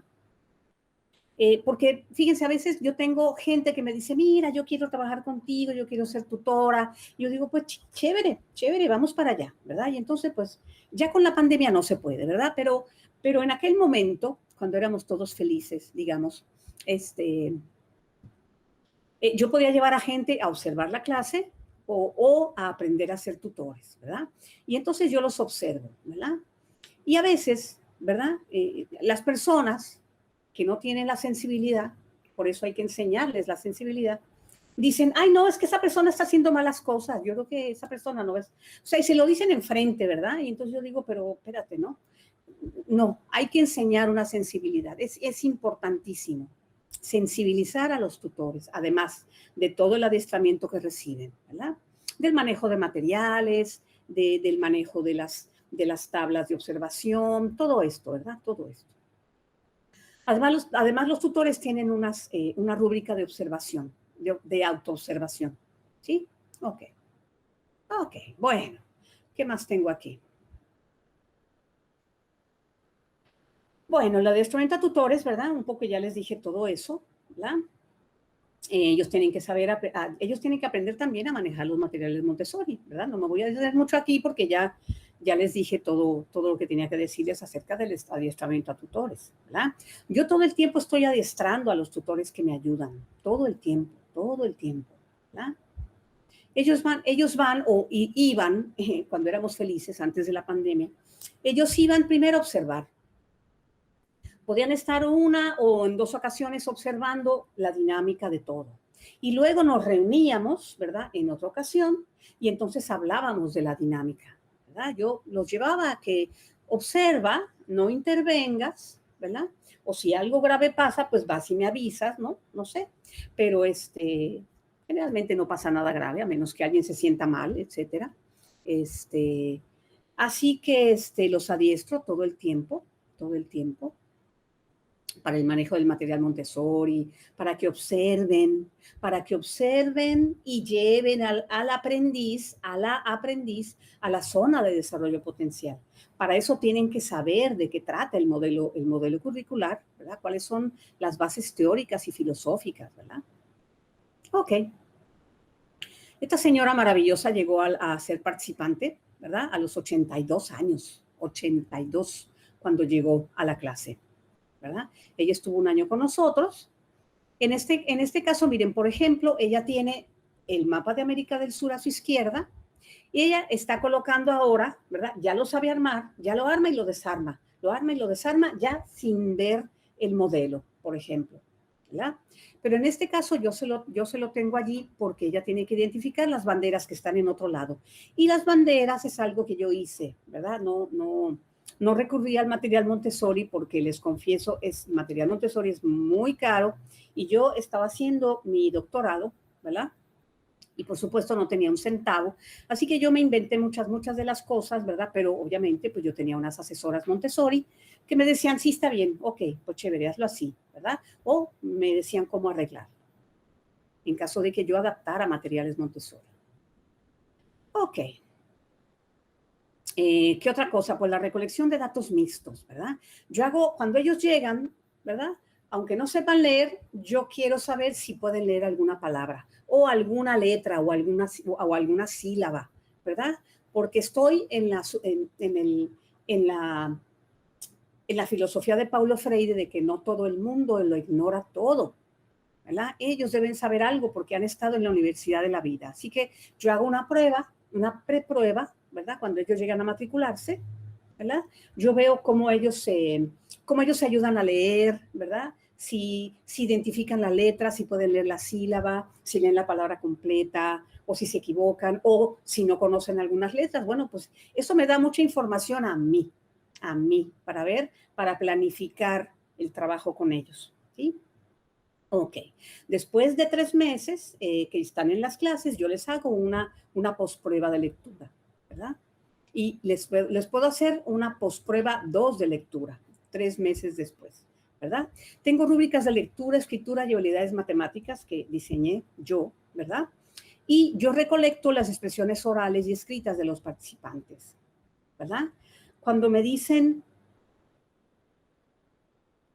cosas maravillosas como es que yo creo que la letra me desarrolla la mente cuando están haciendo alguna otra cosa o están escribiendo algo y me dicen de eso así a la solta, yo rápido lo anoto, porque esas expresiones de alguna forma tienen que ver con los objetivos que yo me he planteado, ¿verdad? Y entonces me reafirma el trabajo, ¿verdad? Ok. ¿Qué más? Cuando ellos llegan, ¿verdad? La primera vez, además de llenar una información, ¿verdad? Que si ellos no pueden escribirlo, lo hago yo les pido que se dibujen a sí mismos, a sí mismas, ¿verdad? Yo recojo esa información, el autorretrato de los participantes. Ok, ¿qué más? Bueno, fíjense la lectura, estos son los datos cuantitativos. Aquí es donde yo puedo dialogar con cualquier persona, digamos, ¿verdad? Que no necesariamente tiene fe en la investigación cualitativa. Pues yo le enseño los datos, ¿verdad? Ahí están los números, mira. Aquí tengo 9 personas, ¿verdad? Está en la parte de abajo. De estas 9 personas, fíjense la persona 1 y la persona 8, ¿verdad? Ellos tienen una preprueba de 40 palabras, ¿verdad? Es una preprueba más o menos considerable. La persona 1 leyó como 3 palabras completas de la lista de 40, ¿verdad? Que yo les doy en una tarjeta, en un flashcard, ¿verdad? Que también pues adapté para que fuera parte de la prueba de lectura, porque además tiene la letra grande. Se las pongo además de la parte donde no esté la foto, ¿sí? Les pongo solamente la parte donde están las letras. Esta persona 1, en la posprueba 1, fíjense, leyó 21 palabras correctamente, ¿sí? En la posprueba 3, leyó más o menos como 33, 34 correctamente, ¿sí? También les tomo el tiempo, cuánto tiempo se tardan haciendo esto, ¿sí? Así que fíjense, qué interesante. Y con la persona 8, que son las personas que llegaron con un nivel mucho más bajo que todos los demás, ¿sí? Pero fíjense también qué interesante y lo importante de seguir haciendo observaciones, ¿sí? Fíjense la persona 4. La persona 4 sabía leer muy bien, o casi muy bien, ¿verdad? Porque no leyó las 40 palabras, pero leyó casi las 40 palabras correctamente, ¿sí? Hay otras inferencias que yo hago cuando leen la mitad de la palabra o se confunden con otra, pero en este caso son las leídas correctamente, ¿verdad? Fíjense el participante 4. Fíjense qué curioso, en la segunda toma de información, la persona bajó, ¿verdad? No leyó. Y yo decía, wow, pues yo estoy haciendo algo mal. Debo estar haciendo algo mal. Igual pasó con la persona 7 y con la persona 9. Yo todavía no tenía la barra gris, ¿verdad? Yo decía, pues algo estoy haciendo mal, pero yo tengo que seguir para ver qué pasa, ¿verdad? Y en la posprueba 3, o en la posprueba 2, digamos, perdón, en la posprueba 2, que es la barra gris, fíjense cómo volvieron a subir el puntaje, ¿verdad? Si hubieran vuelto a bajar, pues entonces ya ahí hubiera habido otro asunto de preocupación. Pero volvieron a subir bastante, bastante, ¿verdad? No subieron más de las 40 porque son 40 palabras, ¿verdad? Ok. Y aquí, ¿verdad? En la 4, en la 7 y en la 9, ¿verdad? Hay un rezago en medio. ¿Qué pasó? Pues yo tuve que buscar qué teórico de la educación o qué teórico del desarrollo me explicaba esto, ¿verdad? ¿Quién me lo explicó? Pues me lo explicó Piaget, ¿verdad? Porque si tú no sabes escribir, pero sí sabes leer, que mayormente eso es lo que pasa, porque leer es mucho más fácil, escribir es muy, muy difícil, no imposible, pero es mucho más difícil que leer.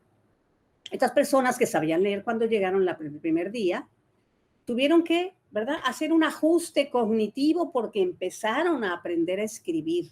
Así que de alguna forma, ¿verdad?, hubo una equilibración, ¿sí? Eso es lo que me explicó Piaget, digamos, ¿verdad?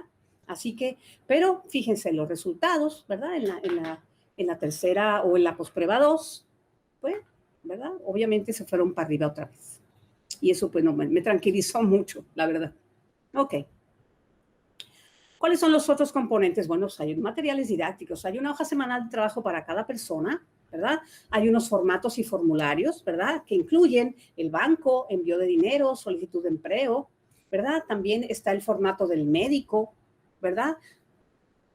A muchos de nosotros, a muchas de nosotras, vamos al médico por primera vez, con ese médico por primera vez, y nos dan 15 hojas para que las llenemos, ¿verdad? Estoy exagerando, pero nos dan un montón de hojas para que las llenemos, ¿verdad? Bueno, si usted no sabe escribir, eso es bien complicado, porque muchas de estos participantes y mucha de la gente con la que yo he trabajado, que van a aprender a leer y escribir, no van al médico precisamente por el trauma que les provoca esos formatos tan horribles del médico, ¿sí? Así que eso también, yo tengo materiales didácticos para que inventen enfermedades y hagan un formato del médico, ¿sí? Solicitud de empleo, etcétera. Tengo los materiales Montessori, tengo libros de un montón de cosas, ¿verdad? Considerando que no hay libros, por lo menos en Puerto Rico, para adultos que están aprendiendo a leer. Así que pues yo tengo que ver de dónde saco información que sea relevante, que les enseñe algo, que sea chévere para ellos, ¿verdad? No les voy a hablar del conejito que perdió los espejuelos, no, no, no. Yo les voy a hablar de algún cuento que sea relevante para ellos. Y eso, bueno, pues nada, yo tengo libros, tengo diccionarios, leemos poesía, leemos cuentos cortos sobre todo. Hay libros de ciencias sociales también y hay libros de matemáticas también, ¿verdad? Tengo diccionarios también y a veces utilizo videos, ¿verdad? Para que vean, por ejemplo, cómo es el sistema digestivo, bueno, pues pasamos un video de YouTube y entonces comentamos, etcétera, ¿verdad? Ok. Bueno, aquí estamos en un día de logros en la escuela Muñoz Rivera, me parece, de Río Piedras, que teníamos un proyecto paralelo allí, además del de Cauce. Lo corría mayormente la Facultad de Educación, que hicimos un muy buen, una muy buena reunión, ¿verdad? Con la Facultad de Educación y con Cauce. Así que esto se daba en la escuela de los niños y los nietos de esta gente que fue a aprender ahí por las tardes. Y esta señora está leyendo con el dedo, ¿sí?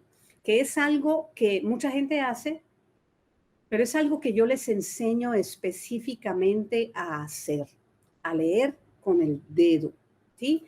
Como una herramienta externa, ¿ok? Y esa señora escribió un montón de cosas y estaba dando un agradecimiento al proyecto, ¿verdad? Y el señor que está ahí al lado, bueno, también está tan satisfecho con lo que la otra persona está haciendo, que eso es lo maravilloso también de esto, ¿no? Ok, hay una dinámica de la enseñanza. El acercamiento educativo mixto, ya les dije, ¿verdad? Cada quien tiene su trabajo, pero a final de cuentas estamos trabajando todos juntos en un salón, ¿verdad? Hay unas rutinas de trabajo y una rutina no es algo malo. Una rutina lo que te enseña es que, por ejemplo, a independizar, ¿verdad? Si ustedes llegan a mi salón a observar, ustedes van a ver que, por ejemplo, yo estoy trabajando ya con alguien que llegó, ¿verdad? Porque con estas personas trabajan, llegan en diferentes momentos, no todos llegan al mismo tiempo. Así que si yo, por ejemplo, ya estoy trabajando con alguien, ¿sí? Trabajando con su hoja de trabajo semanal, con su trabajo del día, y llega otra persona, esa persona, porque yo le enseñé una rutina, ya sabe dónde están los materiales en el salón, esa persona ya sabe con qué va a trabajar, ¿sí? En ese sentido, las rutinas son muy chéveres, porque además los independiza de mí, ¿sí? Hay unos ejercicios de coordinación motora fina que tienen que hacer, ¿verdad? Porque si una persona nunca ha agarrado un lápiz, la escritura, ¿verdad? Escribir es la coordinación motora o es el ejercicio físico, digamos, más complejo y más pequeño que tenemos los seres humanos, ¿sí? Y si una persona nunca ha agarrado un lápiz, es bien difícil que escriba. Y yo lo que quiero es que ellos tengan éxito en la escritura. Así que mucho del trabajo al principio de la clase, ¿verdad? En eso consiste la rutina, es que ellos hagan este ejercicio de coordinación motora fina, ¿sí? Cuando ustedes vieron a esos estudiantes grados con una tableta con rotos en medio, pues no, eso es algo que tienen que hacer, ¿verdad? Tienen que rellenar esto. Y esto yo lo tomé de Montessori, ¿verdad? De coordinación motora fina. Ok. Tengo el método global de lectoescritura, ¿verdad? Ese es del señor Goodman, que tú tienes que aprender a leer leyendo y a escribir escribiendo. Así que, a ver, fulanita, ¿qué quieres escribir hoy? Yo les pregunto. Pues hoy yo quiero escribir que mi marido es un contrallado. Pues chévere, vamos a escribir eso. Mi marido es un contrallado. Exacto, ¿ve? Así que ellos tienen que aprender a escribir su propia historia, ¿verdad? Y a leer su realidad, ¿sí? Hoy estoy muy cansada porque el jefe me hizo trabajar de más, ¿sí? Pues ahí está. Están escribiendo su propia historia, están leyendo su realidad, ¿verdad? Obviamente no se queda ahí, ¿verdad? Pero yo, al principio, yo no puedo decirle, bueno, cambia de trabajo, porque ustedes saben, no es tan fácil, ¿verdad? Sino que vamos analizando esas circunstancias poco a poco. Ok, y recopilo datos cuantitativos y cualitativos. Y bueno, este es un salón de clases, ¿verdad? Tenemos gente alrededor de la mesa, ¿verdad? Que son las personas participantes. Cada quien está trabajando en lo suyo. Por supuesto, tienen las tablas con los rotos en medio, ¿verdad? Así, es decir, que ellos ya hicieron esa primera actividad, que es la actividad de coordinación motora fina, y luego escriben la fecha y luego escriben algo que quieran escribir, les ayudamos a escribirlo, ¿verdad? Si ellos no saben escribirlo, chévere, hay varias formas de hacerlo, ¿verdad? Yo lo puedo escribir, como en este caso el muchacho de espejuelos que está a la derecha, ¿verdad? Le escribió en una pizarrita al participante, y el participante está trabajando con el material Montessori de alfabeto móvil, y ellos entonces lo va armando, ¿verdad? ¿Qué más? Ajá, la persona que está sentada en la mesa, ¿verdad? Que, bueno, a mí no me gustaba que se sentara en la mesa, pero en ese momento, Helena Batzi, que así se llama ella, era la consultora del Banco de Desarrollo, el Banco Mundial de Desarrollo, es la experta en alfabetización de adultos, y fue a una conferencia en Puerto Rico, y yo me la secuestré y la llevé a mi proyecto. Y entonces ella quedó muy satisfecha, y entonces quiso ir al día siguiente a filmar lo que estábamos haciendo, ¿verdad? Así que, bueno, por ese lado, estoy muy, muy satisfecha. Como yo no los veo, gente, colegas, me avisan, ¿verdad? Si tienen alguna pregunta, alguna duda, alguna incomodidad, me dicen, ¿verdad? Hasta el momento no tenemos ninguna ni ninguna pregunta en el chat. Ok, gracias, María Elena. Ok, vale. Para servirle. Vale. Bueno, el último es la zona de desarrollo potencial, ¿verdad? Que es la integración de todas las áreas, de todos los componentes. Hay observaciones directas y hay bitácoras. Yo como tutora tengo que tener una bitácora, ¿verdad? Porque me estoy observando a mí misma también. Hay unas evaluaciones dinámicas, ¿verdad? No solamente es, ok, ¿cuántas palabras dices? Sino cómo estás escribiendo. ¿Cómo te estás ayudando a ti misma a escribir lo que quieres escribir? Esas son las evaluaciones. Y a veces grabo videos, ¿verdad? Yo les pido permiso, generalmente no les tomo la carita, sino solamente lo que, el material, cómo lo están manejando. Y sobre todo es para que yo observe, ¿verdad? Que yo lo observe, a ver cómo estoy funcionando yo como tutora, ¿verdad? Bueno, pues fíjense, esta es la zona de desarrollo potencial, ¿verdad? Esta persona que tenía serios problemas para trabajar lo abstracto de los números, yo no puedo decir, bueno, pues como él no sabe, ¿verdad? Yo no lo voy a enseñar, pero sí, yo le debo enseñar matemáticas también, ¿verdad? Así que trabajamos desde las bolitas, ¿verdad? Este es un caso muy particular, ¿verdad? Trabajamos desde las bolitas, a sumar bolitas, pero primero, ¿verdad? Yo tengo unos materiales, ¿verdad? Unas fichitas redondas, rojas, que entonces empezamos a contar así, ¿verdad? Con las fichitas. Él moviendo las fichitas, cuántas hay aquí, cuántas hay acá, dime dónde están las 3, dime dónde hay 5 fichitas, señálalas, esas cosas que dice Montessori que hay que hacer, ¿verdad? Esta lección de 3 periodos, ¿no? Y entonces empezamos a ponerle nombre a esa cantidad de bolitas, ¿sí? Ok, pues desde allí, y lo llevamos, esta es la misma persona, las 2 fotos son de la misma persona. No fue ni al día siguiente ni dentro de 2 meses, ¿verdad? Yo he estado trabajando con esta persona y ahora yo le puedo dictar cantidades y esta persona las suma, ¿sí? ¿Vale? Ya sabe dónde va el punto, dónde van los decimales, dónde va la unidad y la decena, ¿verdad? Así que bueno, pues ahí vamos. ¿Sí? Ok.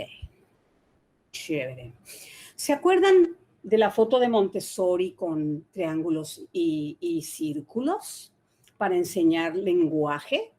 Bueno, esta persona, yo estoy usando esos materiales para enseñar las funciones de las palabras. Es decir, cuando una palabra se convierte en verbo, cuando una palabra es un sustantivo, cuando es un artículo, cuando es una preposición. Esta persona que ya sabe escribir, ¿verdad? Este es digamos, es una presentación, como dicen en Montessori, es una presentación para que esta persona aprenda, ¿verdad? A trabajar, a identificar cuando una palabra es un verbo, cuando es un artículo, cuando es una preposición, ¿verdad? Los triángulos negros grandes son sustantivos, los redondos rojos son verbos, los triángulos azules pequeños son artículos y la media luna verde son preposiciones, ¿verdad?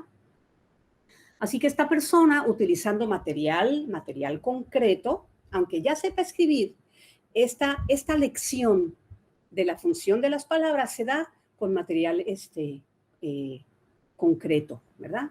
Aunque ella ya sabe escribirlo porque ustedes observan su libreta ahí arriba, esta persona ya lo escribió. Lo escribió, inclusive ya localizó la función de las palabras que escribió, ¿sí? Así que estamos en eso. Esta es escritura, claro, esta es una escritura avanzada, ¿verdad? Con material Montessori. Esto también es escritura en un nivel un poco menos avanzado. Esta persona estaba aprendiendo a escribir, pero esta persona leyó, ¿verdad? Estaba aprendiendo también a leer, de alguna forma, ¿no? Entonces, ella quiso, después de leer una narración sobre un cuento de las montañas y el río, es un cuento muy chulo, es un cuento sobre transformaciones, ¿verdad? Pero bueno, esta persona dijo, yo quiero escribir esto que está aquí en el libro, pues chévere. Y entonces con el material Montessori empezó a trabajar, ¿verdad? Y entonces le dije, pues chévere, vamos a leerlo. Y ustedes ven, está usando su dedo para leer dónde termina esa palabra y dónde empieza otra. ¿Sí? Es una herramienta externa que yo utilizo. Habilidades matemáticas, ¿verdad? Aquí tenemos una persona que está a la derecha, no, perdón, a la izquierda arriba. Esta persona, ¿verdad? Está haciendo como si hiciera una compra del supermercado, ¿verdad? Yo ahí esos materiales didácticos, bueno, pues yo los hice, ¿verdad? Recorté varios choppers, los plastifiqué, ¿verdad? Y esos son los trabajos con lo que esa persona trabaja, sobre todo para que ellos aprendan no solamente a acomodar la suma, sino a verificar los precios, cómo se ven los precios que vas a comprar, ¿verdad? Así que eso está allí. La parte de abajo de esa foto, yo hice una adaptación al tablero de multiplicación, ¿verdad? Así que esta persona que está ahí, esta persona chulísima, ¿verdad? Está allí haciendo una multiplicación, a ver si una multiplicación bien grande porque está llenando casi todo el tablero, ven, está trabajando con las fichitas rojas, está acomodándolas, ¿verdad? Estamos del 1 al 10 y del 1 al 10 hacia abajo y hay unas indicaciones, ¿verdad? De que cuál es la multiplicación que tú estás haciendo, ¿verdad? Hay un papelito que es un poquito más como color vino. Ese es el que nos dice cuál es el número que él está multiplicando y hay una fichita azul arriba que es lo que dice por qué cantidad estás multiplicando ese número, ¿verdad? Y ustedes ven cómo lo observa el tutor, ¿verdad? Que en este caso es este muchacho de abrigo de manga larga, ¿no? Fíjense cómo el tutor no está interviniendo a menos que sea necesario. Vean la actitud del tutor. El tutor está observando. ¿Sí? Ok, pues ahí estamos, ¿verdad? Y también les enseñamos a hacer gráficas, ¿verdad? Allá abajo. Estábamos viendo geografía en ese momento. El tutor es el muchacho de camisa gris, ¿verdad? El muchacho que aprecio muchísimo, lo otro día me lo encontré. Pero entonces el participante lo que hizo fue una adaptación, ¿verdad? De una gráfica, porque el tutor lo que le enseñó fue cómo se trabaja una gráfica, ¿verdad? Que es la gráfica que está más cerca del sello de la UPR. Y entonces el participante dijo, pero yo quiero ver cuántas personas viven en ese país, ¿verdad? Porque ustedes ven, él está trabajando con un mapa, ¿sí? Así que bueno, estamos en eso. Todos son materiales concretos para trabajar nociones abstractas, ¿verdad? Ok. Aquí en habilidades matemáticas yo ya tenía a estos dos participantes que ya habían pasado por el tablero de multiplicación, ya se sabían sus tablas de multiplicar. De hecho, el material que está ahí arriba son las tablas de multiplicar que ellos hacen para aprendérselas de memoria. Primero las hacen con el tablero y las pasan allí, ¿verdad? Ellos dos están trabajando las mismas multiplicaciones para entonces verificar entre ellos que las estaban haciendo correctamente, ¿verdad? El juego era, ustedes tienen que tener los mismos resultados. Así que ellos están trabajando eso. Y fue bien chulo, fue bien chulo. Ok. Bueno, pues tenemos ciencias sociales, naturales y cultura general, ¿verdad? Así que estamos ahí trabajando muchas cosas. Hubo un muchacho ahí que llegó inclusive a trabajar ya en una computadora, a escribir en un documento Word, ¿verdad? A abrir el documento Word, a escribirlo, guardarlo, ponerle nombre y volver a abrirlo porque él sabe dónde está ubicado en la pantalla, ¿verdad? O en el desktop. Y hasta la derecha, abajo, tenemos ya la parte de los más avanzados que están leyendo el sistema circulatorio, ¿sí? O sea que vamos, es un modelo curricular que tiene muchas áreas del saber, ¿verdad? Así que por eso estamos trabajando biología, geografía, ciencias naturales. El muchacho de amarillo, por ejemplo, arriba, está trabajando con comparación de unas rocas pequeñitas que yo le llevé. Está trabajando allí, está haciendo observaciones, ¿sí? Para ir trabajando lo que es los modelos más sencillos de ciencia, ¿verdad? Que es la comparación, escribir acerca de ello, etcétera, ¿no? Así que bueno, ok. Aquí, ¿verdad? Este muchacho, un muchacho brillantísimo, ¿verdad? Está ya es la primera persona, ¿verdad?, que trabaja el mapa de África, que es bien difícil de armar, porque tiene montones de piezas. Así que él está identificando los nombres y las banderas de cada país de África. Al lado suyo está el modelo, ¿verdad? Así que yo no tengo que estar diciéndole, ay, no, este va aquí y este va acá. Él está autocorrigiéndose porque el material se lo permite, ¿sí? Eso es maravilloso. Bueno, ¿cuál es el impacto? ¿Qué me dicen? ¿Qué me dicen estas de los participantes? Voy a escribir la historia mía. Ustedes saben, esta señora que siempre tenía la ilusión de escribir porque quiere escribir la historia de ella, ¿verdad? Así que eso es lo que estamos haciendo. Voy a escribir la historia mía. Otra persona, ¿verdad? Como les dije en un principio, fue la que me dijo, como que la letra me abre la mente. Y yo me quedo pensando, ni Vygotsky lo dijo tan sencillamente como ella, ¿verdad? Chévere. Lo que más me gusta es la matemática, la encuentro muy interesante, ¿verdad? O sea que eso fue chulísimo. Les confieso, yo era bien mala en matemáticas, pero ahora me gusta mucho porque aprendí a enseñar matemáticas y ahora me encanta, me encanta. Ahora puedo leer los letreros de las calles, ¿se imaginan? ¿Se imaginan esta gente que todo es tan confuso? Esos símbolos en la calle que para nosotros son letreros que nos indican algo, esas personas no los pueden leer, no pueden hacerse sentido, ¿verdad? Entonces ahora puedo leer los letreros de las calles, ¿verdad? Otra señora me dijo, no, ahora yo puedo entrar a Walgreens, por ejemplo, ¿verdad? Sin hacer el comercial. Ahora puedo entrar a Walgreens y yo no tengo que preguntarle a nadie porque ya puedo leer los letreros que están en cada pasillo. Ustedes saben, eso es empoderamiento. Empoderamiento, no solamente se les enseña a leer y escribir. Tú le das unas herramientas a estas personas que los empoderan de una forma que ni siquiera yo había pensado que eso iba a suceder. Yo me doy cuenta de eso, me doy cuenta de eso. La autoestima, miren, por el techo, por el techo. Cuando llegaron sin poder mirarme a la cara, avergonzados, avergonzados porque no fueron a la escuela, pero no fue culpa de ellos, ¿verdad?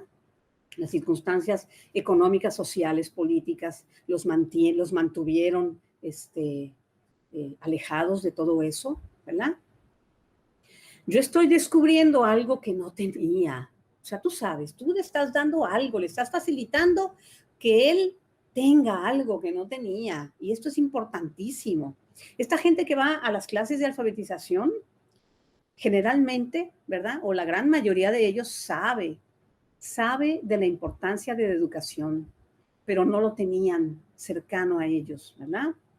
Y otra persona, ¿verdad? Que yo creo que ese señor tiene un supermercado pequeño por ahí en Carolina, ¿verdad? Porque que no sepan leer y escribir no quiere decir que sean tontos, ¿verdad? Hay gente muy inteligente aquí. O sea que yo he tenido políticos, he tenido filósofos, he tenido poetas, he tenido escritores, ¿sí? He tenido maestros que no tuvieron la oportunidad de estudiar, ¿verdad? Y esta persona, soy un hombre transformado, él muy bien podía haber sido un poeta, ¿verdad? Soy un hombre transformado. Tú sabes, wow, es increíble, es maravilloso. Ok. Esto yo le llamo empoderamiento, ¿verdad? A lo mejor alguien me puede decir que se llama de otra forma, pero para mí esto es empoderamiento. Fíjense, cuando yo les dije a ustedes que cuando ellos van a la entrevista, yo les digo que se dibujen, ¿eh? Hago un dibujo de usted en el siguiente espacio, ¿verdad? Yo se los leo, ciertamente, si no lo saben leer, yo se los leo y dice, pero no te preocupes, yo toma, aquí están los colores, aquí está el lápiz, la borra, ¿verdad? Y tú haces un dibujo de ti, ¿verdad? El primer dibujo, miren ustedes, ¿no? Yo no juzgo el dibujo, ciertamente. A mí lo que me da es una herramienta para observar la transformación, ¿no? Esta persona, ¿verdad? Así se dibujó cuando llegó a la clase la primera vez, cuando llegó a hacer su matrícula, ¿sí? Y miren qué pasó cuando ella se fue. Es la misma persona, ¿sí? Cuando terminó, su ciclo de alfabetización. Es una persona completa, es una persona que inclusive tiene cara, tiene cuerpo, ¿verdad? Se pone como una persona además fortalecida, esa es mi mirada, ¿verdad? Tiene un cuerpo que tiene un contenido, ¿verdad? Ya no es aquello otro que está a lo mejor que le falta o no sé, ¿verdad? No sé que ustedes vean, pero eso es lo que yo observo, ¿no? Y bueno, ahora, gente, me tienen que hacer preguntas, ¿saben? Porque haber estado aquí 1 hora con 41 minutos y no tener preguntas, pues a ver, por favor, díganme. Ahora sí.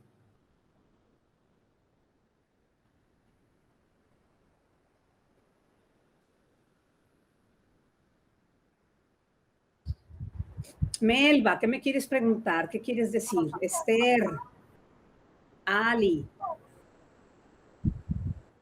Margarita, Melba. En Ajá. el chat, alguien iba a hablar. En el chat no vemos preguntas. Hay un comentario de la profesora Ali Petrujerena que dice que todo bien, ¿verdad? Y que gracias por el desarrollo. Y vemos que Melba tiene la mano alzada. Chévere. Pues adelante, Melba, te escuchamos. Y luego Ali.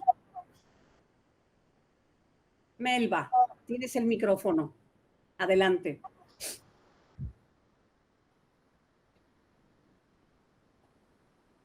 Tienes tu micrófono apagado, chica. Prende tu micrófono porque para que te escuchemos. Ahora sí. Ahora sí. Que Dale. tengo un poquito de ruido en mi hogar.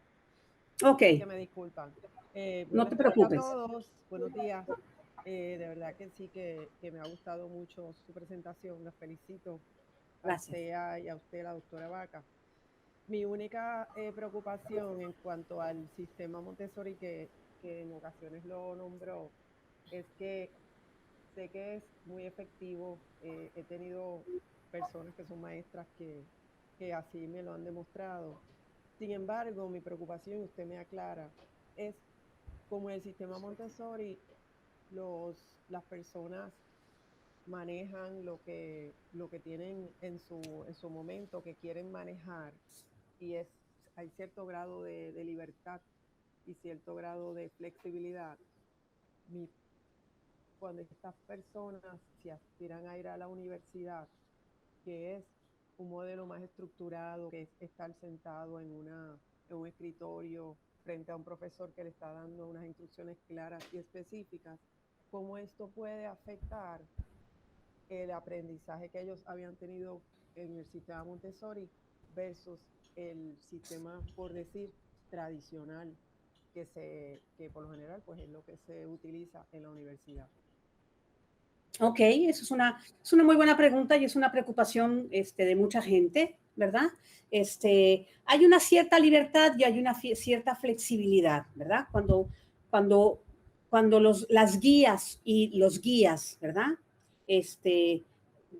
Ayudan al niño y a la niña a buscar materiales que eventualmente van a trabajar y les va a dar una gran conocimiento, un gran conocimiento, un desarrollo de muchas cosas. La idea es que esos niños se puedan autodirigir eventualmente, ¿verdad? En el caso de los pequeños, ¿verdad? Yo creo que aquí en Puerto Rico no hay una high school Montessori, yo creo que hay una escuela secundaria nada más, ¿no? O dos, me parece, ¿no? Hay una pública y una privada. Ok, es que lo que te enseñan, ¿verdad? En este tipo de escuelas que no son tradicionales, te enseñan a que seas disciplinada, te enseñan a que tengas una ética de trabajo, te enseñan a que si tú no lo sabes, lo aprendas, ¿verdad? Te enseñan a ser crítica o crítico, te enseñan a que tienes que elaborar preguntas, ¿verdad? Yo no he visto todavía ningún estudiante Montessori a quien yo conocí de niño o de niña que están en la universidad o que estuvieron en la universidad y que ahora son profesionales, no he visto que ninguno haya tenido ninguna dificultad. Ninguno, ¿verdad?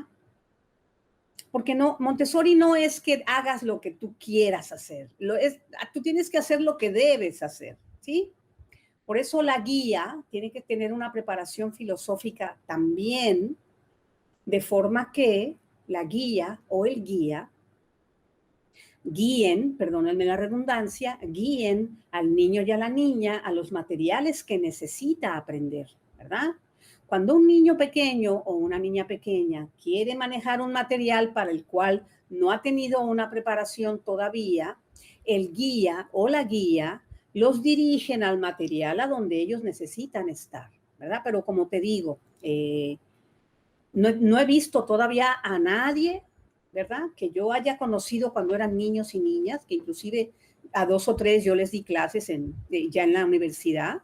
Son los que más leen, son los que igual hacen relajo, etcétera, pero son los que más leen, son los que tienen no las mejores preguntas, porque todo el mundo es igual, digamos, es muy inteligente, pero no se pierden en esta disciplina universitaria, ¿no? No se pierden en ella. Inclusive hay niños Montessori que han ido a escuelas, a escuelas secundarias, ¿verdad? Que son tradicionales y no han tenido ninguna dificultad tampoco, ¿verdad? No sé si hayan casos, ¿verdad? Pero de los que yo conozco, no he visto ninguno, ¿verdad? No sé si hay algún caso, me imagino que habrá, ¿verdad? Porque como pasa, ¿verdad? En todos lados. Pero yo no conozco a nadie todavía. Y yo trabajé en México mucho tiempo y trabajé en Puerto Rico en una escuela Montessori también, en donde entonces me topo, ¿verdad? Con estos muchachos que ahora son universitarios, ¿no? Y que, bueno, han sido muy buenos estudiantes, ¿no? Ciertamente. ¿Sí? Gracias. Gracias, Melba, por tu pregunta, porque yo creo que es importante porque mucha gente tiene un poco de dificultad o preocupación, ¿verdad? Como dijo Melba. Personalmente, yo vengo de una escuela activa, ¿verdad? En México habían unas escuelas Freinet, ¿verdad? Y Montessori también. Pero en la escuela donde yo estudié, ¿verdad? Después de venir de una escuela de monjas, en donde yo no di pie con bola, mis papás aceptaron ponerme en una escuela, pues ya para, tú sabes, ya antes de que me llevaran al, yo qué sé, al ejército, o yo qué sé, ¿no? Me pusieron en una escuela activa y en esa escuela activa yo aprendí a disciplinarme, a establecer un trabajo semanal, ¿verdad? Que yo iba haciendo y es decir, aprendí a organizarme, aprendí a organizarme porque yo era un desmadre. Así que yo tengo mucha confianza en estas escuelas, ¿no? Y ojalá hayan más escuelas de este tipo. En Puerto Rico hay más de 30 escuelas Montessori públicas, por cierto. Así que, nada, vamos a aprovechar esto también, ¿verdad? Ali, tenías una pregunta, adelante.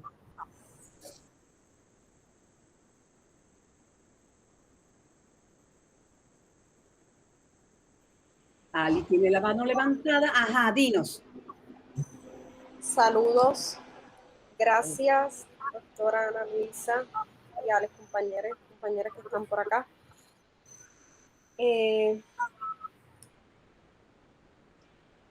Lo que mencionó sobre la filosofía, para mí también es importante, porque creo que es una base que no se toma en cuenta desde la práctica dominante de la enseñanza. Y es desde dónde se parte, ¿no? O qué es lo esencial en esa relación de aprendizaje, desaprendizaje colectivo, porque estoy de acuerdo con lo que usted decía sobre que uno también está aprendiendo, ¿no? Y que otras personas también saben. Y yo creo que uno de los retos, en realidad quería hacerle una pregunta, voy a quizás contestarla primero y después preguntarle a usted a ver qué piensa. Okay. Uno de los retos principales se basa en desaprender, porque todos hemos aprendido, ¿verdad?, en un sistema bastante dominante que ha sido pues unilateral, universalizado. Entonces, uno de los retos es desaprender eso a quienes no hemos tenido oportunidad en desarrollarnos en ambientes alternativos, ¿no? Y ese era un comentario, ¿no? Pero en realidad ese comentario va acompañado, pues para usted, ¿cuál ha sido el reto justamente mayor en proponer esta práctica y con toda su experiencia, ¿no? En Puerto Rico. Bueno, fíjate, no solamente es un reto, ¿verdad? Tengo retos, por supuesto, conmigo misma, ¿no? Pero ya ustedes han visto cómo voy lidiando con ellos, ¿no? Y no los he resuelto todos, ciertamente. Pero yo creo que tengo dos retos mayormente. Uno es institucional y el otro es de este aprendizaje mal establecido de los participantes, ¿verdad? Cuando dicen mame mi momú, babe vivo bu y este tipo de cosas, ¿verdad? Porque Freire dice que el aprendizaje no puede ser eso, no puede ser eso. Tú tienes que enseñar algo más allá, ¿verdad? Tienes que bregar con facilitar espacios de desarrollo para que hagan sentido de la realidad, ¿verdad? Porque al final de cuentas, si tu realidad no te hace sentido, pues mano, mira a ver cómo le haces y vamos a cambiarla, ¿no? Que es el sentido liberador de esto, ¿no? Así que me cuesta un poco de trabajo, ese es un poco el reto de que ellos desaprendan babe bibobu, ¿verdad? Porque al final de cuentas, para tú escribir mamá, ellos me dicen, ellos quieren escribir así como lo dicen, ¿verdad? Ma'a, ma'a o ma'a, ma'i, en lugar de mami, ¿verdad? Entonces, esa es la dificultad. La otra dificultad es institucional, ¿verdad? Por eso lo bueno, y les voy a decir antes por qué es lo bueno de estos espacios en donde una viene y explica lo que hace, es muy chévere porque primero estás difundiendo lo que haces en un espacio académico, estás difundiendo que existe Cauce, que tenemos más de 15 años trabajando con las comunidades, acompañando a las comunidades. Lo otro es, el reto más grande, yo creo, es que la gente piensa que ya no existe, ¿verdad? La gente que no sabe leer. Ay, pero tú te dedicas a qué, me dicen. ¿A qué? ¿Para qué? Tú le enseñas a los adultos a leer, pero ¿para qué? Yo digo, ¿para qué? Y entonces, bueno, pues mi trabajo, pues está guardadito allá, ¿verdad? Es que esta señora está enseñándole, ¿tú crees? Está enseñándole a los adultos a leer. ¿Para qué? ¿Para qué? Si ya todo está en el internet, Madre Santa, ¿verdad? O sea, esto tiene mucho valor y les voy a decir, ¿verdad? Les voy a decir una cosa. Cuando yo estuve haciendo esta revisión de literatura, habían, en aquel entonces, hace 15 años, ¿verdad? Que yo empecé, habían 780 millones de adultos en el mundo que no sabían leer ni escribir y no iban a aprender nunca. Por las situaciones sociales, políticas, de guerra, de género, ¿sí? Porque en los países subdesarrollados o mal llamados subdesarrollados, o los países que fueron robados, ¿verdad? De su riqueza, esta gente está acostumbrada a que solamente los varones, ¿verdad? Tienen que ir a la escuela, ¿sí? Así que también es un asunto de género, también. Y no les digo que eso ya pasó, que está de moda, no. Por cada hombre que no sabe escribir, hay 2 mujeres que no saben escribir en todo el mundo, ¿verdad? ¿Qué más decían esos números, además de los 780 millones de adultos? Además de los niños, ¿verdad? Que van a ser adultos y que nunca van a leer y escribir, porque están en guerra, porque están en, yo qué sé, en pobreza, empobrecidos, ¿verdad? El Banco Mundial de Desarrollo, ¿verdad? Esa señora a la que yo invité, eso es lo que escribe. El Banco Mundial de Desarrollo y la UNESCO, en aquel entonces, hace 15 años, lo que nos dijeron es que ese número de 780 millones de adultos en todo el mundo iba a crecer. Ahora estamos en los 800. Ustedes pueden ver en Google o van a la UNESCO Y busquen cuántos adultos en el mundo no saben leer y escribir. Adultos. Estamos en los 800 millones y más. Y más. Y más. O sea que este asunto, estos proyectos son bien relevantes, ¿verdad? Y ya vi, obviamente me parecen relevantes. Y hay que seguirlos, ¿verdad? Y lo bueno desea, ¿verdad? Que les agradezco mucho a Carmen Pacheco y ahora mismo a María Elena, ¿verdad? Y a los demás que no conozco sus nombres, de que nos den el espacio para expresar esto, para que esto no se quede solamente en cauce y lo sepan, sino porque mi trabajo es que ustedes sepan que esto es un asunto grave, que la gente que no sabe leer y escribir no tiene acceso a un montón de cosas, entre ellos a los servicios servicios médicos, ¿verdad? Así que bueno, pues nada, ya ustedes saben, son las 11:56.